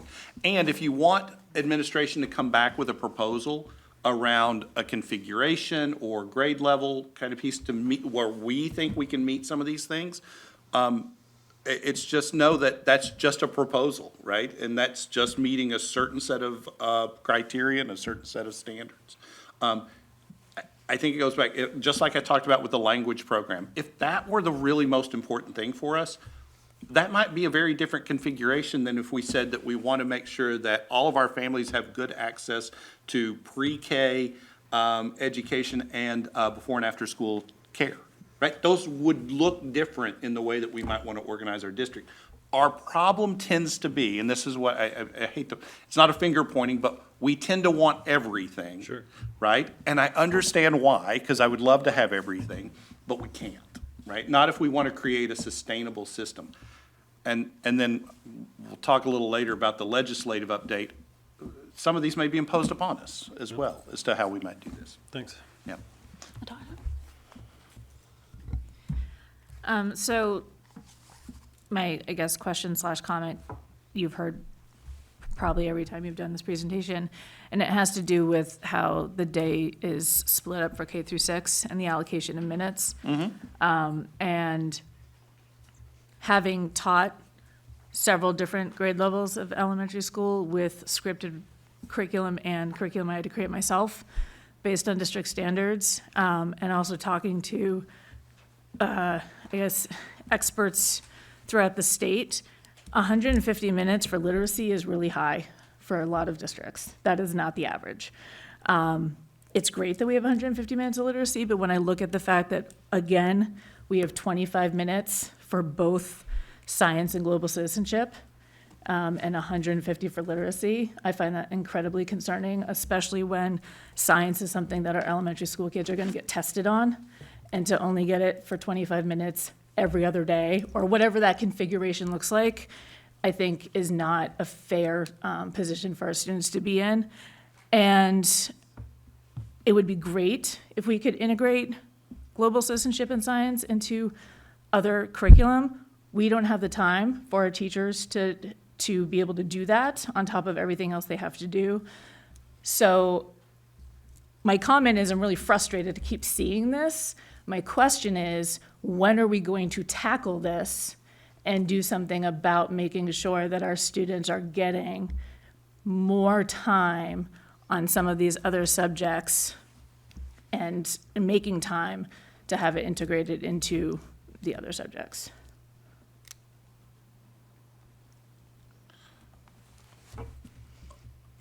I realize that I'm on the spot for a drop dead date on that one, and I appreciate that. Give me one, that'd be great. I'm going to equivocate that and say that I hear you, and I think that one of our things is how can we stabilize our classroom configuration in a way that we can do that work so that it can carry through.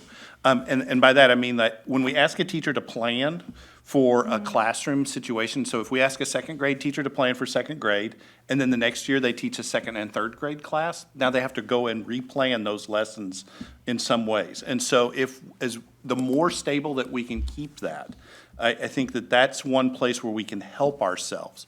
And I would also say that doesn't absolve us from trying to figure out how to do it in the meantime. And so I think that that's something that, let me talk with Jen and come back and let's talk about what it takes to get there for us. And I think that's a fair question from the board.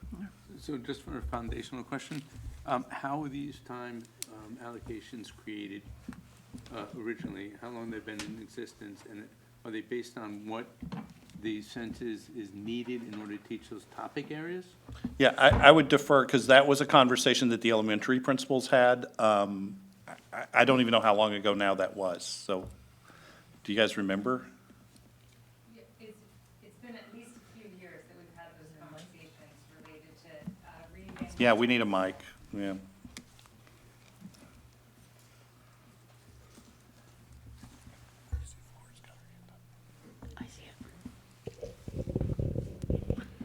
It's been at least a few years that we've been having conversations about how best to allocate our time so that our students are meeting our expectations, including for literacy, some dedicated time to word study and phonics, early literacy, the foundational skills.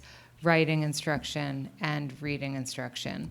To the extent that teachers are able to integrate, they are doing some integration. For example, very intentionally selecting read aloud books or the text that students might be reading or using to dissect various pieces that are related to science and social studies. For math, we adopted a program, this is 6 years ago, and we've been working to implement that program with Fidelity that talks about a 60-minute chunk plus the personalized instruction you've been hearing about all year. And it was really important for us to set up a system where our students get their good first instruction, and then any additional supports are supplemental. And so we've been really committed to scheduling blocks of time that allow all students to be present for their grade level instruction, and then to also provide time for personalized or supplemental instruction. I don't know if Gillian or Alicia wants to add anything to that. The only thing I would say, and Natasha, I 100% agree about the science and global studies. We don't have enough time for those, and those, they are integrated in different ways, and some teachers do a half a day, and we have eco, and we're out in the woods, every week for a half a day, and it's not 25 minutes a day. Others try to break it up. It is not consistent, and it is not enough time. The thing that I would say, though, part of the reason behind this is we used to have these blocks of time, and every building called it something different, reteach or win or whatever, where kids were getting, it was no new instruction was happening, but kids were getting their services or their interventions, but it was kind of haphazard all over the place. The reason we added, so that used to be 60 minutes for math and 90 minutes or 100 minutes for literacy, by adding foundations and by in what we call embedding the interventions and services into those blocks, there's no longer these other times of the day that might be called win time, or here we called it reteach when kids are getting pulled. So it looks like it's a huge chunk of time, and a lot of things are happening in that. I appreciate that. I just know when I taught, I had 90 minutes for literacy and 90 minutes for math, and then I was able to get all my other stuff in, and I taught all of the subjects. And I was able to do small group work, one-on-one instruction, all of those things. So it just seems like a really big leap from 90 minutes to, I was in the classroom 3 years ago, so it's not like I've been out of the classroom for a decade. 90 minutes to 150 minutes is a huge leap. Again, thinking about how little instruction is going to science and global citizenship. And I just think about what's happening currently. Our science and our history is what's under attack. So if we're not going to take the time as a public school to address what is being systematically erased from our society, they're not going to get it. And if they don't start doing global citizenship in elementary school, they're not going to fully grasp civics and what it means to be an active member of a democratic society by the time they get to high school. So, Wait, Flora's got her hand up, and then Daniel, you can go. Yeah, I just wanted to give a little bit of context too, so because I feel like when we asked for this as a configuration committee, we wanted a baseline to have some agreed upon outcomes for equity and student opportunities and outcomes. That's what we were talking about. So we were not. So this is an example. I think that we can fine tune how many minutes, or they are giving us the baseline that we have right now. But the whole presentation was meant to be just as a baseline that we could all agree upon. I don't know that we have to agree right now on I completely agree with the comments that we need more time for global citizenship, but we can let them figure out we can add that expectation and let them figure out how to allocate the time. It's most important as watching the presentation to see, is this is this something that we can agree upon to start to base a future model, right? This is like the bare minimum that our kids need to have. It doesn't mean that they can't have more. Does that make sense? So I just want to make sure that, because that was the basis where they started to put this presentation together. Daniel? Yeah, I appreciate what you just said, Flora. I think one thing, I love that we're spending a lot of time on this slide because it feels like it really gets at the heart of the fact that this whole project of studying configuration is also this, it's an exercise in unifying the district that is ongoing, obviously, but it, you know, the discussions we've had or the updates we've had about curriculum camps and how things are being sort of aligned across our schools, like we have this conversation in bits and pieces around different places, but this feels like a slide that we all want a lot more nuance and information from than we're getting. And one thing that it made me think about two things that made me think about. One was guidance, and I think I mentioned that in the configuration committee, yeah. but is there an agreement around guidance? Are there objectives we have for guidance in the K-6 span? But the other one is sort of back to my question for Alicia, which was that integrating different pieces, and it's something, Natasha, you've brought up in the past, and how in the hell do we measure that?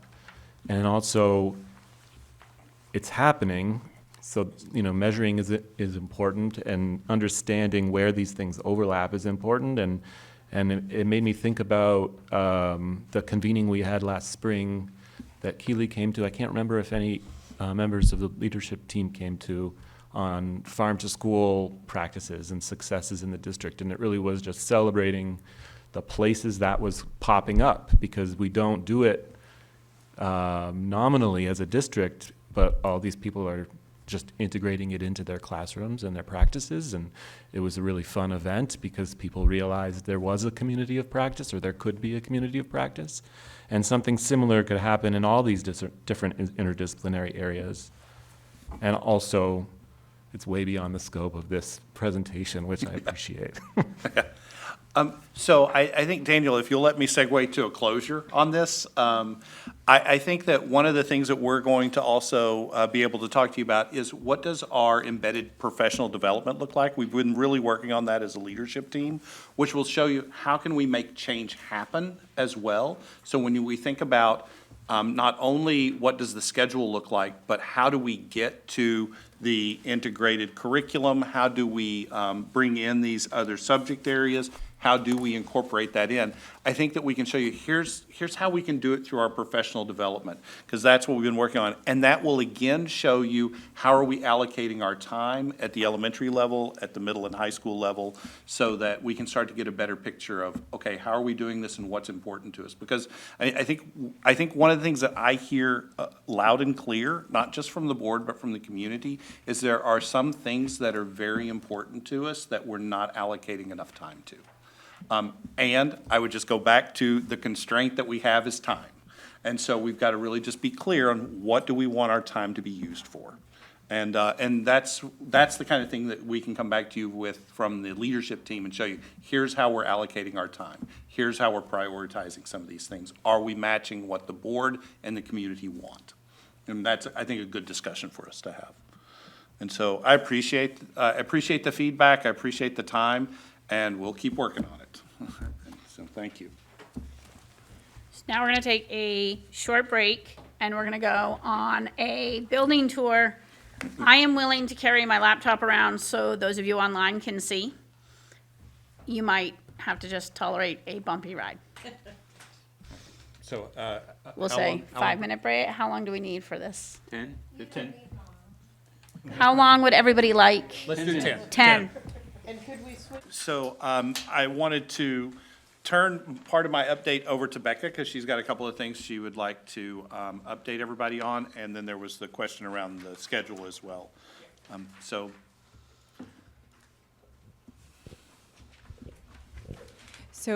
hi everyone. I'm going to actually tie us back to this conversation about configuration because on that second or third slide where Stephen started to talk about the vision to the program, actually I'm going to tie us back to vision. And so the things that I think about a lot that are in your vision statement for your school and district are passion, creativity, and contribution. You have an expectation that students who graduate from or are engaged in work at schools in your district are doing so, they are addressing their passions, they are doing so with creativity, they're building their creativity in order to contribute to their local and global communities. I'm not gonna read, it's 2 sentences. I believe it's in your strategic plan. It says it is the vision of WCUUSD 2, and then goes on. I think that's really important because it starts to outline some outcomes. And I'm framing the conversation about schedule and about how we approach that work at U32 through that lens, because I think that that's actually where our outcomes lie. The question that is on my mind all the time is, are we doing that? And how do we know? And we may not know from some of the information that we're gathering. We may not know from our iReady scores. We may not know from our SAT scores. That may not be the place that we look for that information. And so my question is, where can we? Where can we see evidence in our hallways, in our walls, in our student work? Where can we see evidence of passion, creativity, and contribution? And we do that through rigorous and relevant instruction. The second piece that I think about a lot is humanity, justice, community, and inclusion. That's in your strategic plan. It's one of your tenets. It is the values that start to drive the work that should lead to the outcomes. And we do that through health and wellness, or healthy communities and senses of belonging. And so those 2 things are the things that start to think about, like, then what are the outcomes we want for young people? You've already defined them. And how do we know if we're getting there? And so I framed that in as we talk about reconfiguration, as we talk about community schools, we can talk about literacy programs, but unless we talk about what goes into them, we're not really getting at that. How do we know whether or not students are exercising creativity, passion, contribution? You just saw beautiful work in this building. That is such an example of creativity where kids had choice, could find something that they were passionate about and learn about, and when they shared it with us, they were contributing to our community. That's amazing. That's an incredible outcome. And at U32, part of the work that we're starting to do is to just unearth that. Like, where is this happening in our curriculum, in our classrooms? Where might it be? So this year, partly due not to that vision first statement, but due to some enrollment and budget issues, we changed our schedule. We went from 8 classes to 7 classes.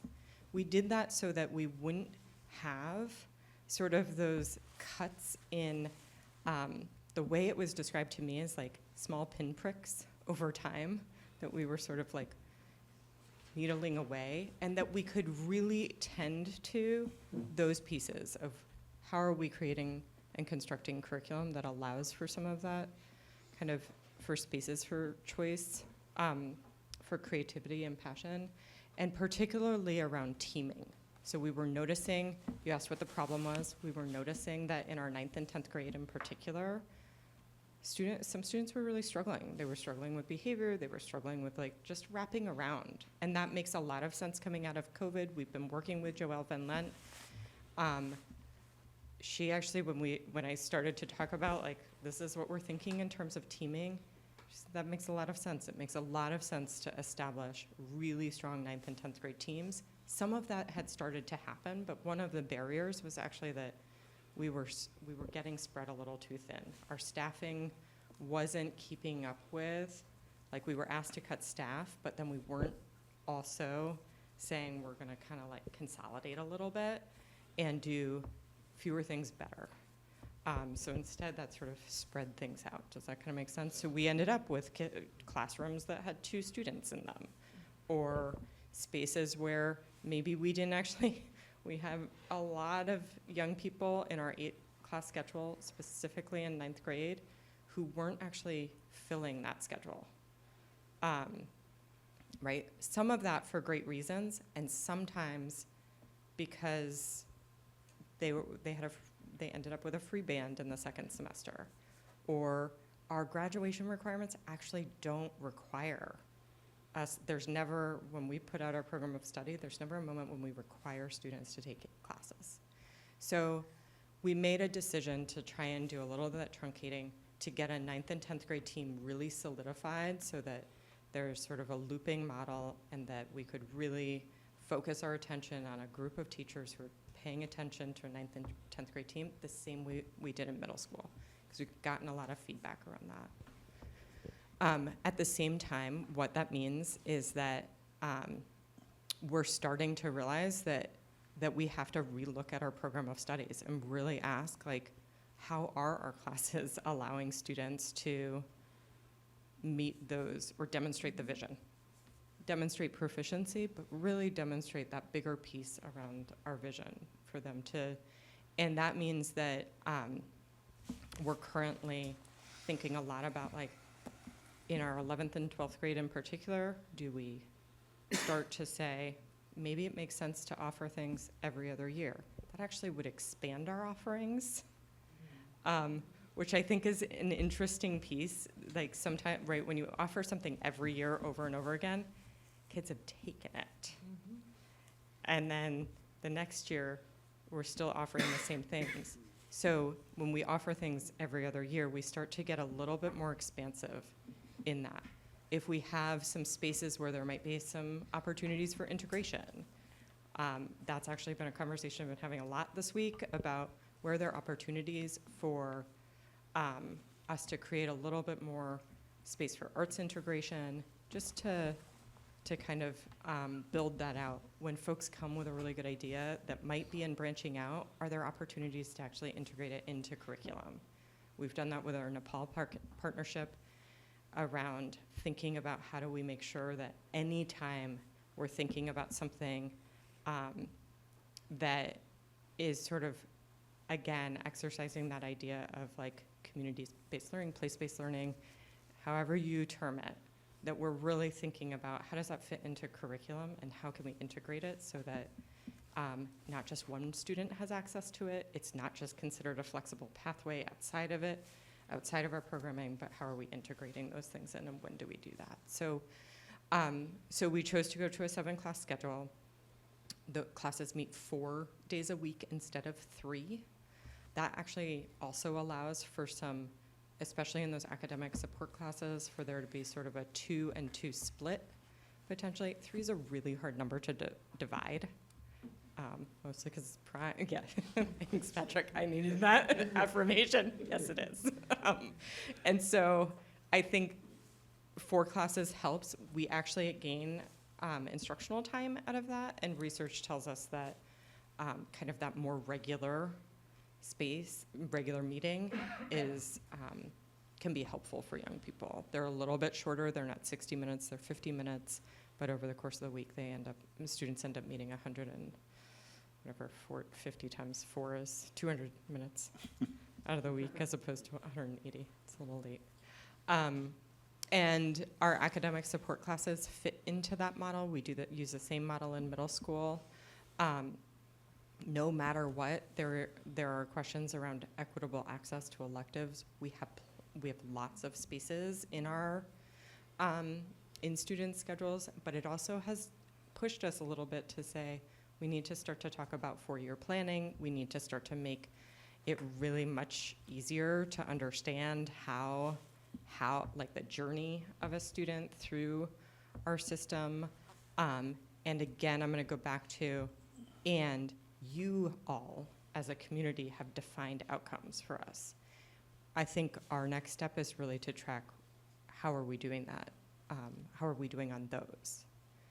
And reconfiguration is an opportunity to define other student outcomes if those, or to think about what do those student outcomes mean, as opposed to just like, well, how many minutes of something, that's not a student outcome. That's like an input. It's a thing that we do. But what is it that we really want young people showing up with, demonstrating? And you've also defined that in your SLOs. How do we know really by looking at what young people produce that we're doing that? Not just a number, but how do we know by the contributions, the passion, the creativity that we see in their work? So I say all that to frame the schedule conversation because I know there are questions around that. I know we're in the midst of that in our community right now. It's like kids are creating schedules. They have to work out classes, all of those things. And that's where it comes from, is how do we create sustainable opportunities over time that, while it seems like right now may constrain, have the intent of opening up a little bit of space over the next couple of years. Does that make sense? I don't know if that was helpful. And I know you had questions, Diane, yeah. Well, and the main reason I have questions is because I didn't know anything about this as a board member, and it's not that I want to say we needed to approve it. That's not at all what I'm saying. A key part to our strategic plan and our beliefs is, communication and transparency and community engagement.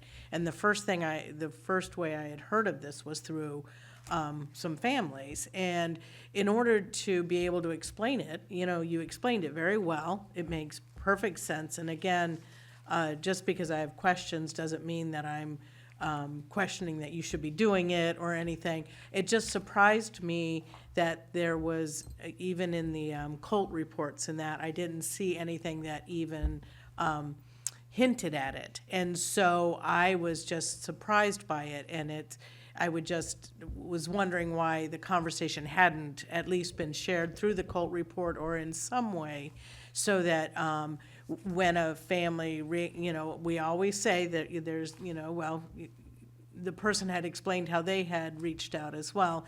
And I saw the email, but I also wondered if there were other ways that work had been communicated, other ways that families had been able to have their voice in that student voice, and so it was more so the fact that all of these changes were happening, and I just wasn't up to speed on it. Not that we had a voice in it, but just to be aware of it.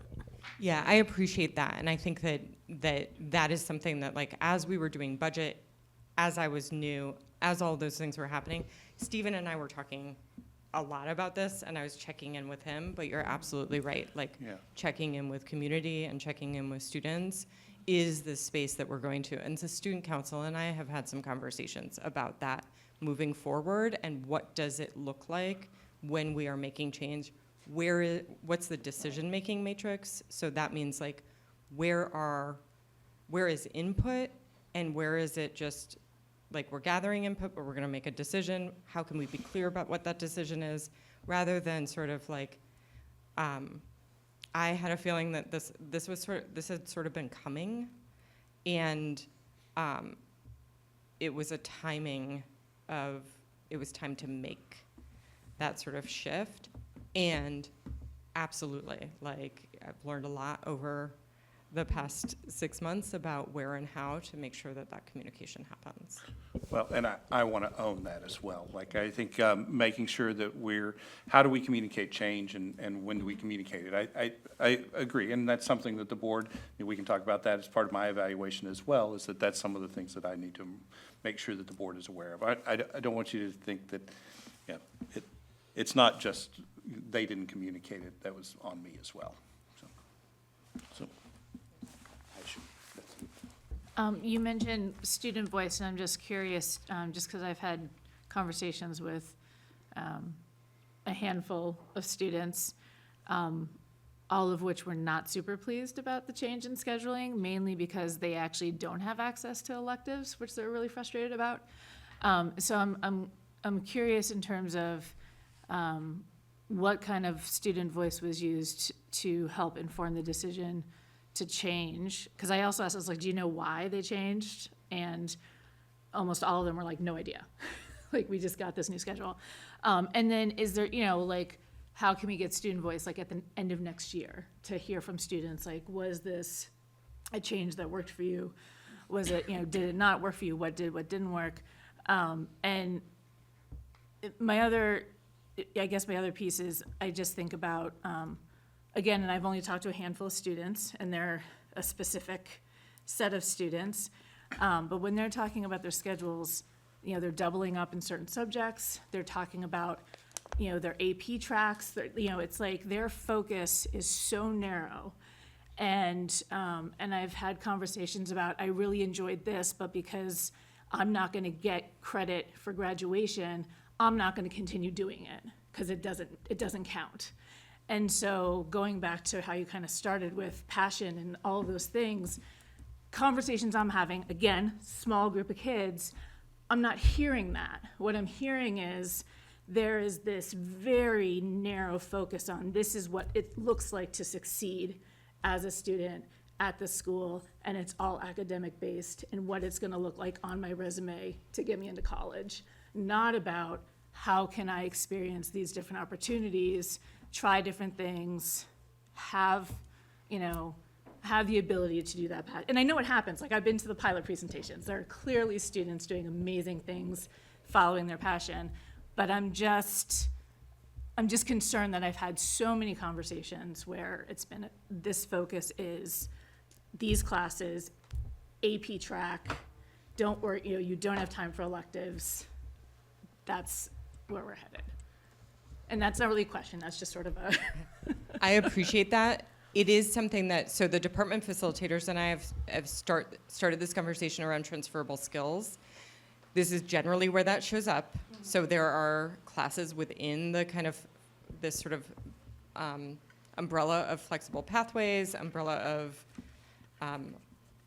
multiple pathways. Sometimes I pause on flexible pathways because I think like flexibility is something we should sort of take as a multitude of things, not just like you have a flexible pathways program that's sort of like rigid.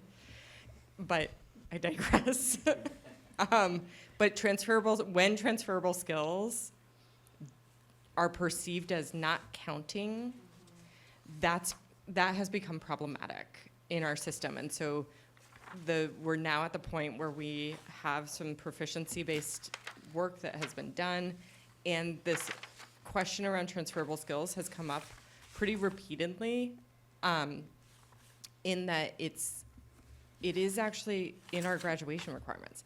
It's something that, like, you have defined as being important. And so the fact that we don't then lift it up to the same importance is something that we're grappling with. And so in particular, we're working on tasks that align to transferable skills and content area proficiencies to then say, how does each content area demonstrate those transferable skills? And then our next question is, how do we integrate that into our current system of grading, tracking, reporting? Daniel? Thanks. This is a lot of great information. And it seems like I had a question similar to Natasha, but it seems like it's sort of an iterative process over multiple years. And I hear the discussion of like alternating offerings year to year and a 4-year journey. It seems like an exciting development, and excited to learn more about it in the future. I guess 2 questions I had were, you made a reference to there not being any guidelines previously about using your full schedule and employing all your time at the school. And I'm wondering if that is changing with this change. So let me be clear. It's not in order to graduate from U32, a student, the required courses don't fill a 8-block Right, schedule. So right. if you look at our program of studies, like I put it up and I put it against 7, and what's recommended for a first-year student fills that. What's recommended for a second, right? So, but it doesn't fill 8. And so that's what I mean by that. It's not that we aren't employing time. It's not that there isn't like study hall or directed study where we're kind of working on some of those skills to be a student. But we've created a system where like it's not a requirement to fill that time. And that is actually for ninth graders in particular, we were noticing that 93 of our ninth graders are actually not taking advantage of, some for very legitimate reasons, and sometimes Less legitimate. I don't think the Trying to term is be illegitimate, but less- yeah. but you can imagine, right? Like, that's a very large portion of our Yeah. ninth grade class, who actually only have 7 classes in their Right. schedule to begin with. They might have a directed study. For some folks, that's really important. For other folks, it happens through a service. For other folks, it actually is just filling a block right now. Well, yeah, thanks, that's helpful. And I sort of is a good segue. My other question was sort of around a vague and ill-informed concern I have about like balancing the academic load over a 4-year period. And also the comment you made about the struggles that you're seeing in the 9th and 10th grades. I'm wondering if you have any observations about the absence of the senior class and what effect that has on the school community. So we have some pretty, I was going to use the word pretty significant data around that senior class in particular, that traces to some equity indicators that we are really trying to monitor, particularly around students or families who qualify for free and reduced lunch, which is our indicator of economic disadvantage potentially, that we're disproportionately allowing access to early college and even the tech program versus students who are staying with us. And so our numbers right now indicate that we have 45 seniors on campus out of 100 and, do you have that number up still? 40. Yeah. There are 49 students on campus. I think it's around 110, 15. 15 or 20, Yeah. I can't remember. So there are 45 students on campus out of 120 total-ish. And I have the numbers broken down by, we just did this this was part of our work to start to look at some of those equity indicators that, again, that came from you. But one of the equity indicators was I was just curious about enrollment. Like I'm not even looking at outcomes at that point, just enrollment. And we looked at 3 things: tech center enrollment, early college enrollment, and students who are staying at U32. We run it's a little less than 40% of our students are considered economically disadvantaged, maybe a little less than that. Of the 45 students who are on campus, or 49 students who are on campus, 77% of them are considered economically disadvantaged. And that seems to be pretty disproportionate of the students who are at, I'm going to look at Amy and ask for that, she's got it up. Hold on. I'm not sure I need to even share the other ones. Of students who are in early college,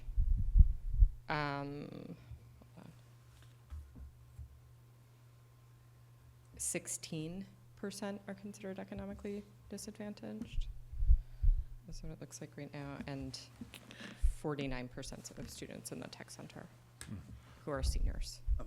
I think this would be a great thing for us to explore in more detail, like to put together a little presentation around this, as opposed to trying to do it on the fly right now. Yeah. I think this is really I your can see where we would want to go superintendent deeper. Yeah, I think I want to know more. And so I hear that from you as well. So I would, as opposed to us trying to piece it together right now, I would love for the opportunity for us to come back and, probably not the next, but maybe the May board meeting, and really be able to show, like, what's the breakdown of where our kids are and who's taking what, and Beck and I'll work on that. Thanks. Microphone, please. Excuse me, Chris. No, he had his hand up before I spoke. Good. Go ahead. Go ahead. Okay. Really? What? You can go, and then Patrick can go. Okay. So did you say not allowed? Or, I thought you used the word they're not allowed, or is it something else? And I'm I don't thinking. know. I'm not totally sure what the thinking context some is. structural, well, in terms of kids with free and reduced lunch, We're not allowed, maybe Access. structurally. What?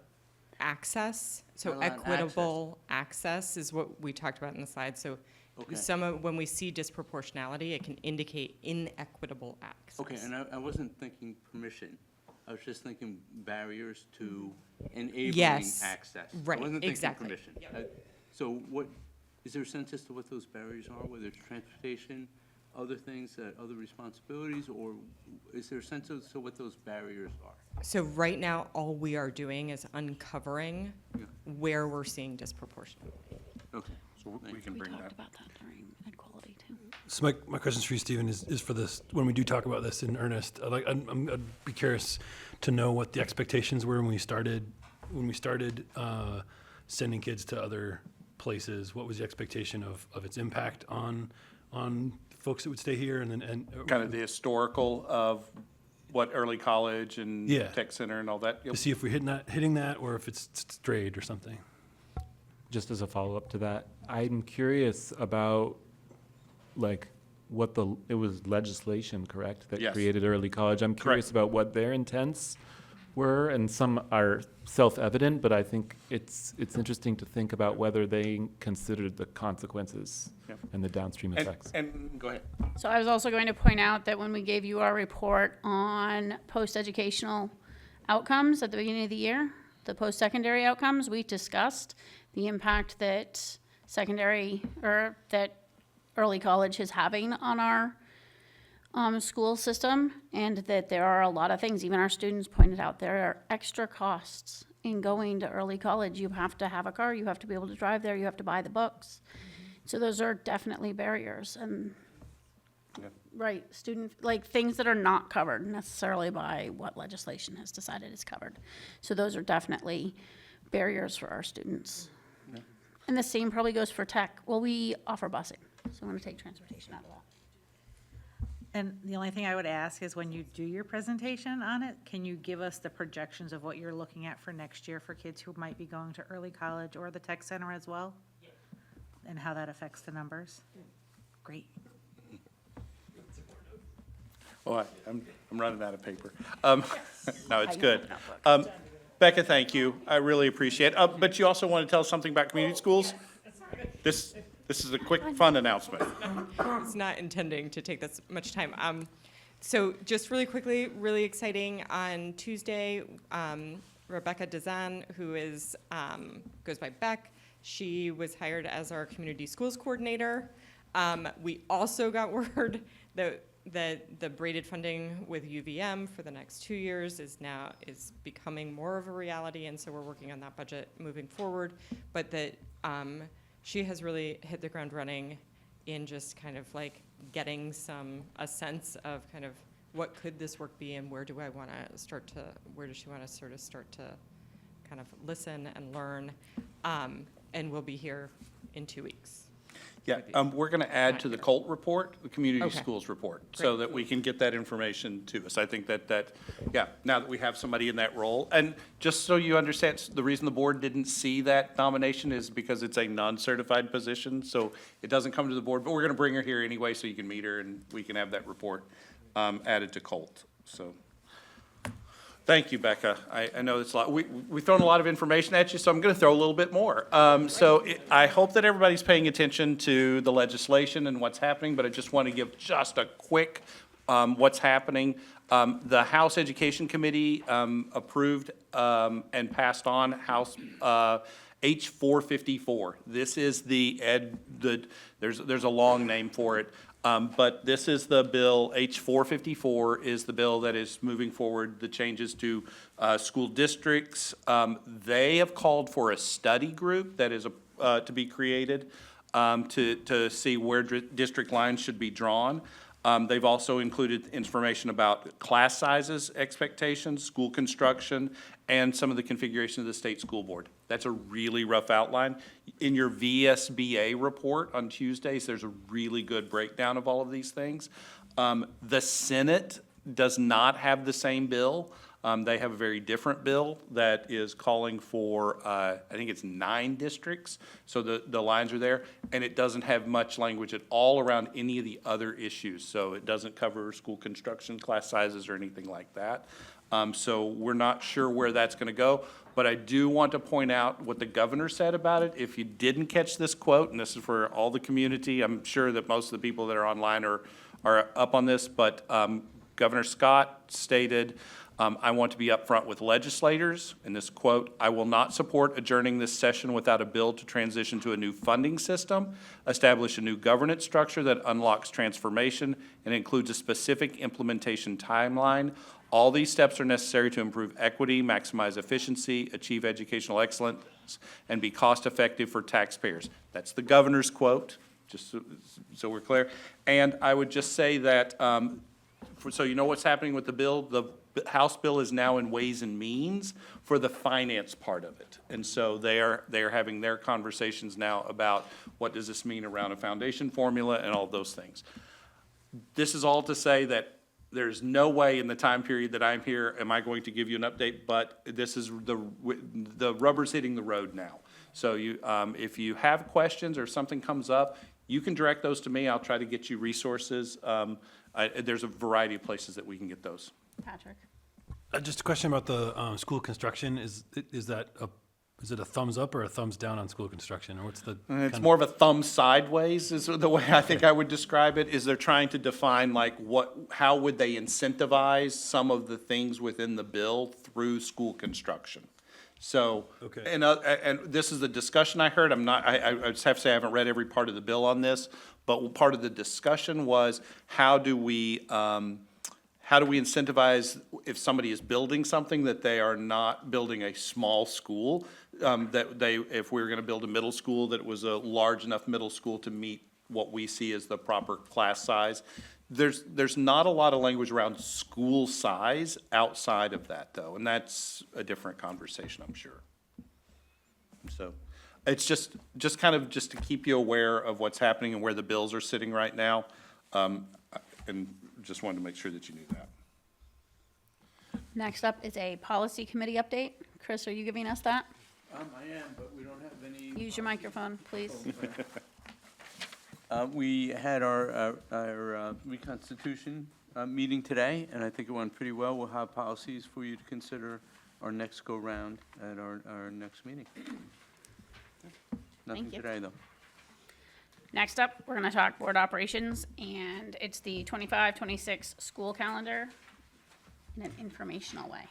Yes, so that is there for you to see. I'm not asking for you to approve it. We still need to talk to our Labor Management Committee before we bring this forward for approval, but wanted you to get a quick glimpse of it so that it's the next week, or in the next meeting, it's not the first time that you see it. So if you see anything that you're like, wait, this doesn't make any sense. This is a regional school calendar, so we're not going to change it. This aligns us with our tech center, and all the schools around us.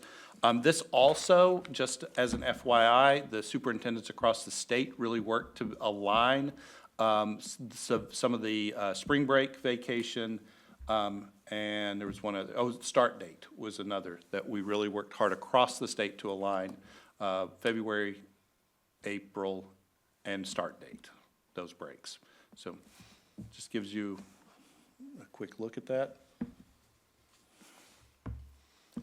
I said, Any questions, Michelle? You're missing the terms, though, just. they're actually on the next page, but it's not there. It's on the page we don't It got have. pushed over, it got pushed off of that page, yes. I didn't want you to publish it and have it not be there. Yeah, so she's talking, the We're in the quarters marking and period, the marking yeah. periods. Yeah, those will be a part of that. They just go on forever. So that was, yeah, Are you good? FYI, yeah. Okay. Next, Can I- we're gonna, Sorry, I'm just curious on an adjacent note, do we have a projected last day of school for this year based on snow days? we get that. I look outside for just a second. So we always announce our last day right before or right after April break, depending on how the weather looks. So I will not offer a date until we get a little closer to the April break. Nope, that's next year's. And that's wishful thinking already. And it includes, there's 2 dates, one for contingency days and one for not. So this year's final day, we don't announce until closer to the April break. I was looking, last year, we didn't vote on it until April 17th. And I think one of the years we were after spring break, so. Good try. Next, we're gonna talk superintendent evaluation and goal setting. And so all of that started on page 27 of your packet. Yeah, so these are the same goals I brought you earlier. I didn't think that we needed a ton of conversation, but added to it are the climate survey. We are working on that. We ran into a little glitch on this. It was done through the Thought Exchange last year. And we don't, that's an expensive program, so we had to recreate it. So we just took us a little more time, but we want to get that out in the next week and a half-ish time period before break, before people go on break, at least have a full week of people able to fill it out. We'll see what the response rate is, and if we need to keep it open longer, we will. But we want to try to get that data for us for early May, start to be able to look at that. I know that it was something the board requested. I'm sorry about the little delay because of that thought exchange. So, and to clarify, because I know a lot of this discussion happened in executive session, so the thinking behind it was to get a baseline. So we absolutely understand this is the first year of you transitioning into this. We were cognizant that there was a missing voice that we also wanted to hear. And so I just wanted to make sure that we stated that in open session, that there's no suspicion of anything. It just gives us a good baseline so that then we know as life. Yeah, and I appreciate that. And I think that, one of the questions was, should we do this conversation in executive session about there's no need to. These are my goals. I think I want the whole community to see them and understand why we're doing what we're doing. So I think it's important. Daniel? Oh, yeah, just also as sort of like a tying things together. I mean, it's written into these, but these are strategic plan goals. and Correct. In your strategic plan update, the climate survey came up also, and it's really doing double duty in the sense of Yep. both measuring our progress towards our goals stated in the strategic plan and measuring our collective goals for leadership. And I would also point out, in the online document, I highlighted, the climate survey fulfills gathering data for several parts of our strategic plan. It's not just one of our action steps can be measured by that. So I've highlighted where that was, and once we get that back, we'll highlight that information a little bit more. But I appreciate the feedback from the board around my evaluation, and I hope that you can see that we'll work towards meeting those goals. And I know that one of them, I'll openly state, was communication and just improving that as well. And I look forward to the challenge of making sure that I keep the board informed. Any other questions? None. Next on our list would be board evaluation, which starts on page 44.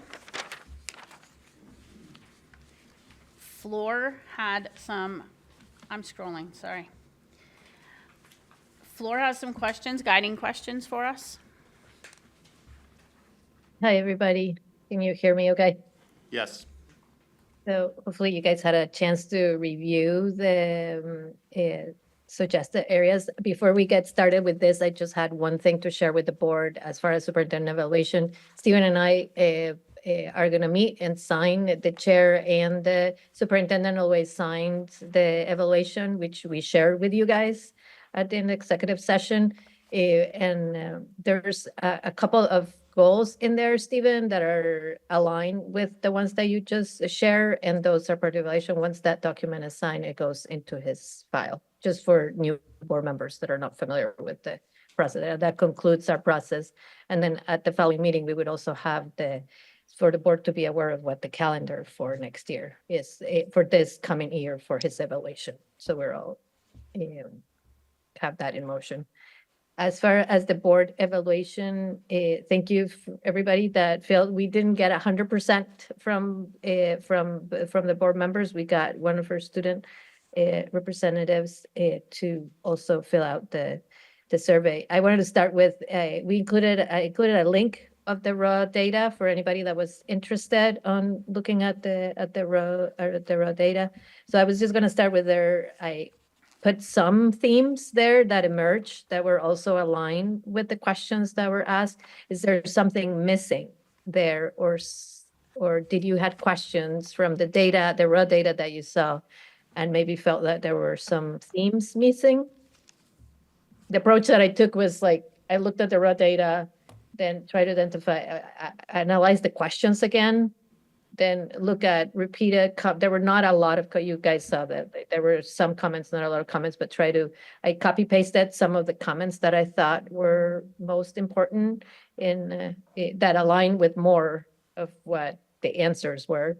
And then put suggested areas of growth as a draft goals. So we could I wanted to start with questions and then moved into, what do you want to bring up or what is the right word? Not bring up, but what do you want to lift up from all of those growth areas? I put just 4 that have several pieces on it. And is there something that is missing? This helps us align with our governor standards that are going to take into effect on July 1st. So there's a lot of alignment here with our work plan too. So let's open it up. Just, are there any questions from you guys or something that was missing from the raw data that I did not take into consideration? And then we'll move into the goals. And I see everybody. I don't see any hands up, I don't but see any hands it's are up. very little in there. Okay. So should we move into the suggested areas of growth, or you want to go through the themes together?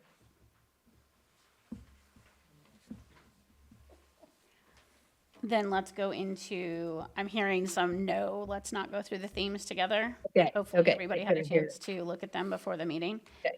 Let's go into our suggested areas of growth and we can have conversations. Which ones do people want to highlight or elevate?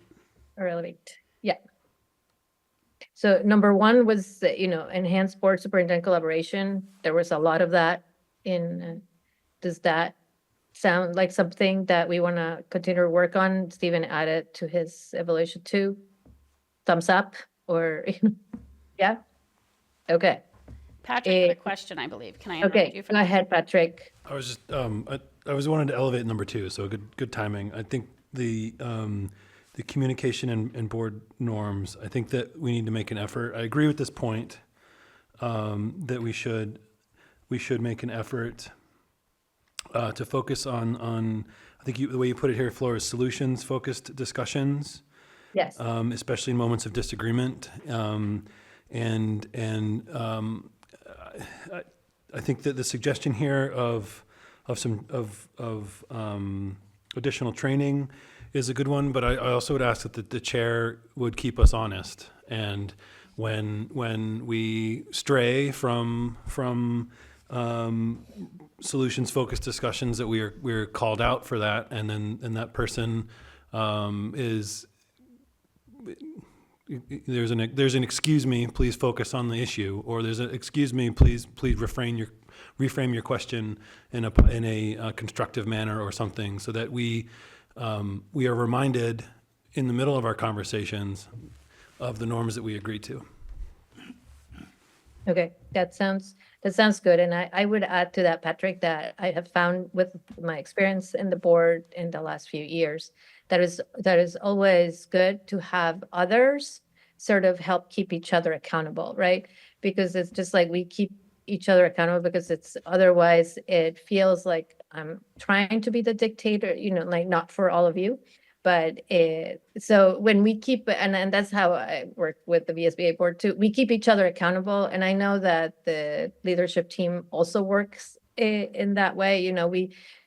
We keep each other accountable. So I will do my best with the help of Ursula too and Stephen, but I will do my best to do that. But I would also ask our board members to keep each other accountable, because I think that's the best way to keep that solution-oriented mind frame, right? It's just like we do this together, right? We influence each other. So, but that's great. So improve communication and board norms, and we'll be reviewing our norms at our retreat, and we might want to do a little change in those norms or additions to those norms. What about increased board learning and development? I know for me, that's one I wanted to highlight and lift up. I think it's really important for us as a board, as we grow, to make sure that we're continuously learning. It's also a good example for our students. Daniel? Yeah, I agree, and I don't know how people feel about adding a bullet related to sort of making a willful effort to expose ourselves to more of what's going on in the schools, and I don't think we make enough. I will speak for myself. I do not make enough opportunities for myself to learn what's happening in the schools that my children don't attend. And I think probably we would all be better served and better informed to do our work if we did make more of an effort in that direction. I made a note. Stephen? Steven? I would just say that, from my perspective, being able to help you as a board do that would be nice to know, like that communication of, like, if you want to, how we can work together so that I can provide you the information or get you to the school, whatever those things are. I just want to make sure that it's what's that? Carpool, if necessary, yes. I'm driving around the district at times, so.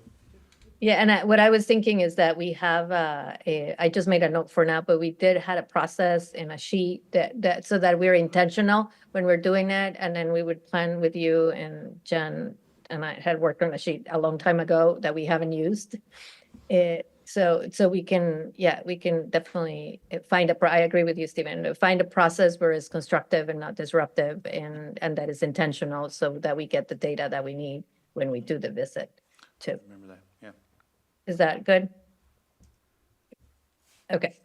In the strengthen the data-driven decision-making, that's sort of the conversation that we were having today, right? We would not get to talk right after Alicia was done with the presentation of how this presentation impacts the decisions that we make, but I think we can continue to work on that. So, our allocation of resources. So I think this one goal of growth aligns with the work that we're doing, even the questions that we were asking right now about U32. And again, I would like to tie those back to the quality committee, right? Like Ursula, I was trying to message Ursula directly, but it said it was not in the meeting, but I was like, tie to the quality work that you did just recently. Just like, and she said it even without me to think. So I think I think these 4 goals are important, or are areas of growth. And now the most important part is not just for me, but I will try to create some kind of monitoring way that we can make sure that we are doing this, right? And one thing that we are gonna do as soon as we have a new member from Berlin is just do our onboarding to make sure that there's another opportunity for you guys to learn and to be involved in more stuff, especially through Vermont School Boards Association. You can just watch any webinar. It's so important to learn from others too. But the conclusion that I put there, it was just like a little jumble of all things. It's I feel like this process really highlights our dedication as a board to all our students.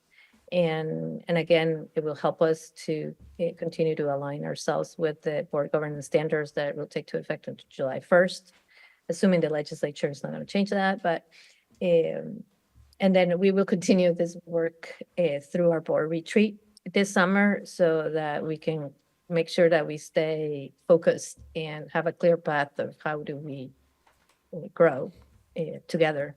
And we'll continue to do the self-evaluation. If there's questions that we need to change in the self-evaluation, we can do that too. I wanted to thank the administrators for willing to take a risk and fill it out. It was really helpful to hear their input too. And anything else that you guys want to add?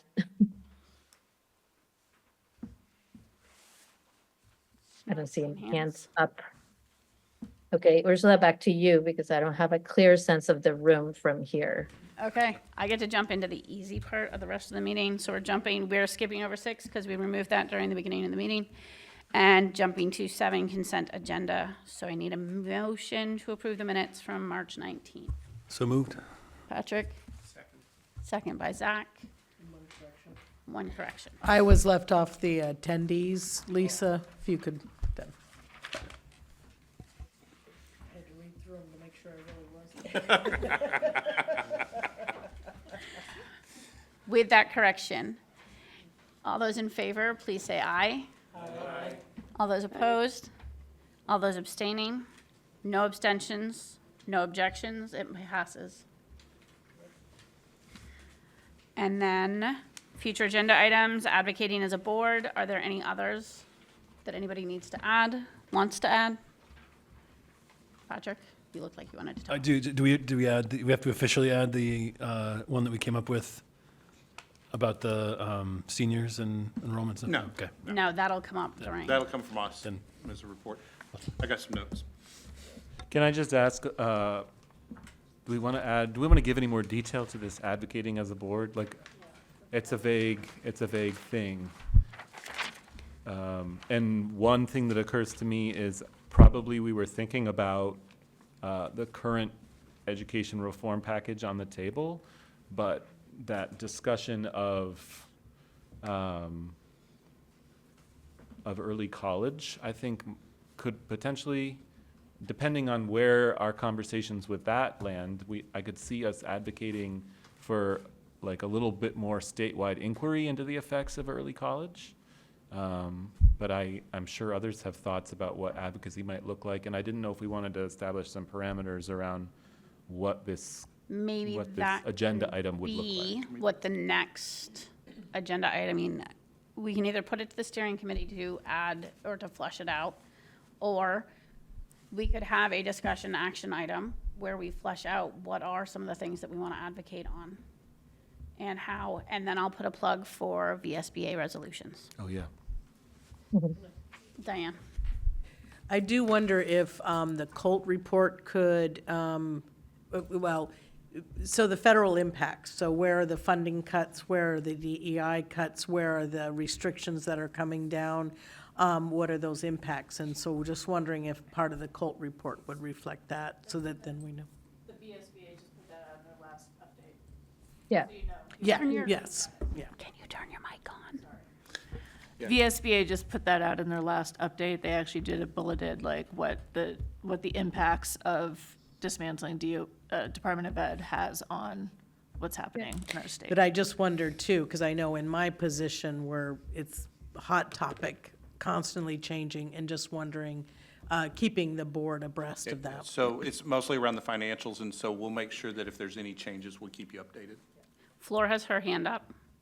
Yeah, Stephen stole my thunder, and we did discuss what it meant locally for us too. Suzanne put a report in our last COLT report on what the federal funds meant for a district if they went away. But I think listening to all of you guys talk about this, what we could do instead of, we do the VSBA report, what we could do in part of advocating as a board is like if we work on resolutions like Ursula was suggesting, because that's how VSBA operates, so we can come up with a resolution. So I could hear, as Daniel was speaking, we actually as a state can't afford the college part anyway. So we could work with a resolution on that theme. That there would be agreement from everybody, but there's ways that we could advocate for things that are dear or important for us as a board, and send them over to the resolutions committee that will meet this summer. And the last thing would be, we could also spend some time digesting the bill, right?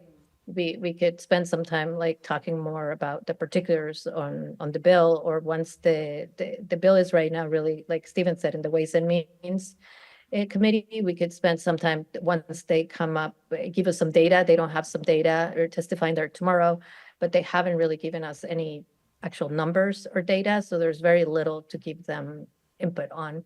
But if you guys haven't had a time, you should look at the Bungart's regions that the Senate committee is providing and provide input to that because he's holding meetings all over the state. He held a meeting yesterday on, in Burton in the South, and it's very much all about independent schools. So you as individual board members, we put some action items on VSBA, like, I don't know, like last week, I think it was. So those are things that you should keep, giving input to that having the Senate bill go ahead as it is, it will do a disservice to all of our students. So reaching out to your local legislators would be really awesome and actionable. Back to you, Ursula. Natasha had her hand up.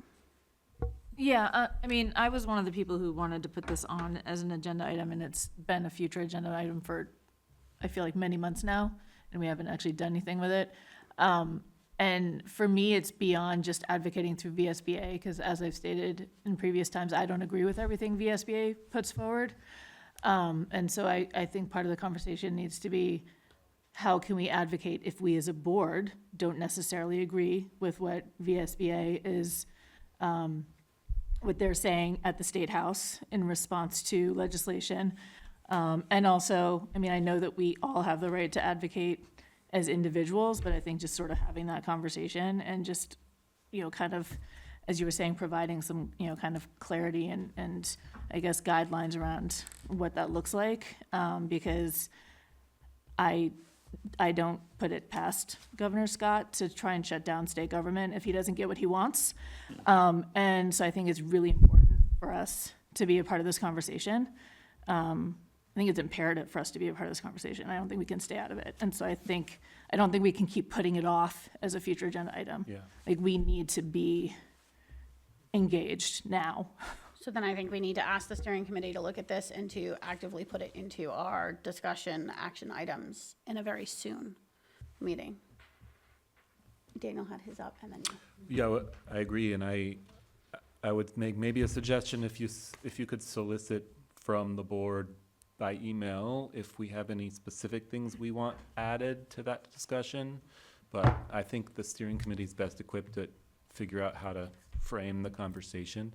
Also, I think we need to figure out a way to build it into the board calendar, because it seems like a good practice to establish and a good board norm to not hide behind our walls, but get out there a little bit. And I also am curious to figure out a way that leadership can bring to us recommended actions or things that make them angry, that we can see if there are actions we can come up with together. That's a point. So I think, just briefly, it's the context in which we're doing our business too. So configuration, the conversation around configuration is not landing, but that context around it is different now than it was a year ago. Absolutely. And so as a board, coming to a better understanding of, you all are not saying this, the consolidation externally, you all are the progress that, and the way you're doing the configuration exploration is different. But we as a board need to understand where that fits in the context. Good point. Go. One request I would make is just try, I think we need to figure out how to frame this around things that where we would want to take action, or sort of specific things we want to advocate on. I worry that this is potentially a 10-hour agenda item if we don't really focus in on what is it that we as a board want to be doing. So the steering committee may have to consider we're going to discuss this aspect at this meeting, and we have plans for steps 2 through 10 or whatever. Any others? Oh, Just in terms of advocacy, I would say it's incumbent on any board member who has something they want to advocate for to put it out to the board and actually present on it and present an action that they would like the board to consider and take. But present it before our next board meeting so we can have a discussion about it, and then take an action if we decide to. We don't have to, but each of us independently can do that for something that is, of course, school related or school district related, but that's what we can do and can move the needle forward on that. And to do that, you're gonna send that information and request to Floor or Stephen, so they can head to the steering committee, so that we can make sure it gets into the schedule. Right. I just wanted to clarify Right, for our norms. right, okay. Any more? Good. Next up is board reflections, which we may have already covered, I don't know. Anybody have any board reflections? Stephen? It's short and it's sweet, but I think that we should all remember, I just need to bring this quote back from Alicia's presentation. We want happy clicking instead of doom scrolling, actually, is what we want. So I think that I really appreciate the board's attention tonight to a lot of details and a lot of information. And I just wanted to say thank you, because I know it's not always easy. Patrick? I appreciate the demonstration of the students' work. That was really enriching for the meeting, so thank you very much for that. Thank you for dinner. And dinner, yes. I was gonna say, there were some really nice in-depth questions that were asked. So even though we're here pretty long, we had good questions and good discussion tonight. Agreed. Anybody online? No, they all wanna go home. Public comments. Now is the time for the public to speak. So you can raise your hand. Mostly, we only have public left online. Yep, they're all leaving. All right, seeing none, we're gonna adjourn if I can get a motion. I move we adjourn. Second. It was seconded by Michelle. All those in favor, please say aye. Aye. All those opposed? All those abstaining? Awesome, we are adjourned at Thank you, public, for being here as well. 9:01. Well done.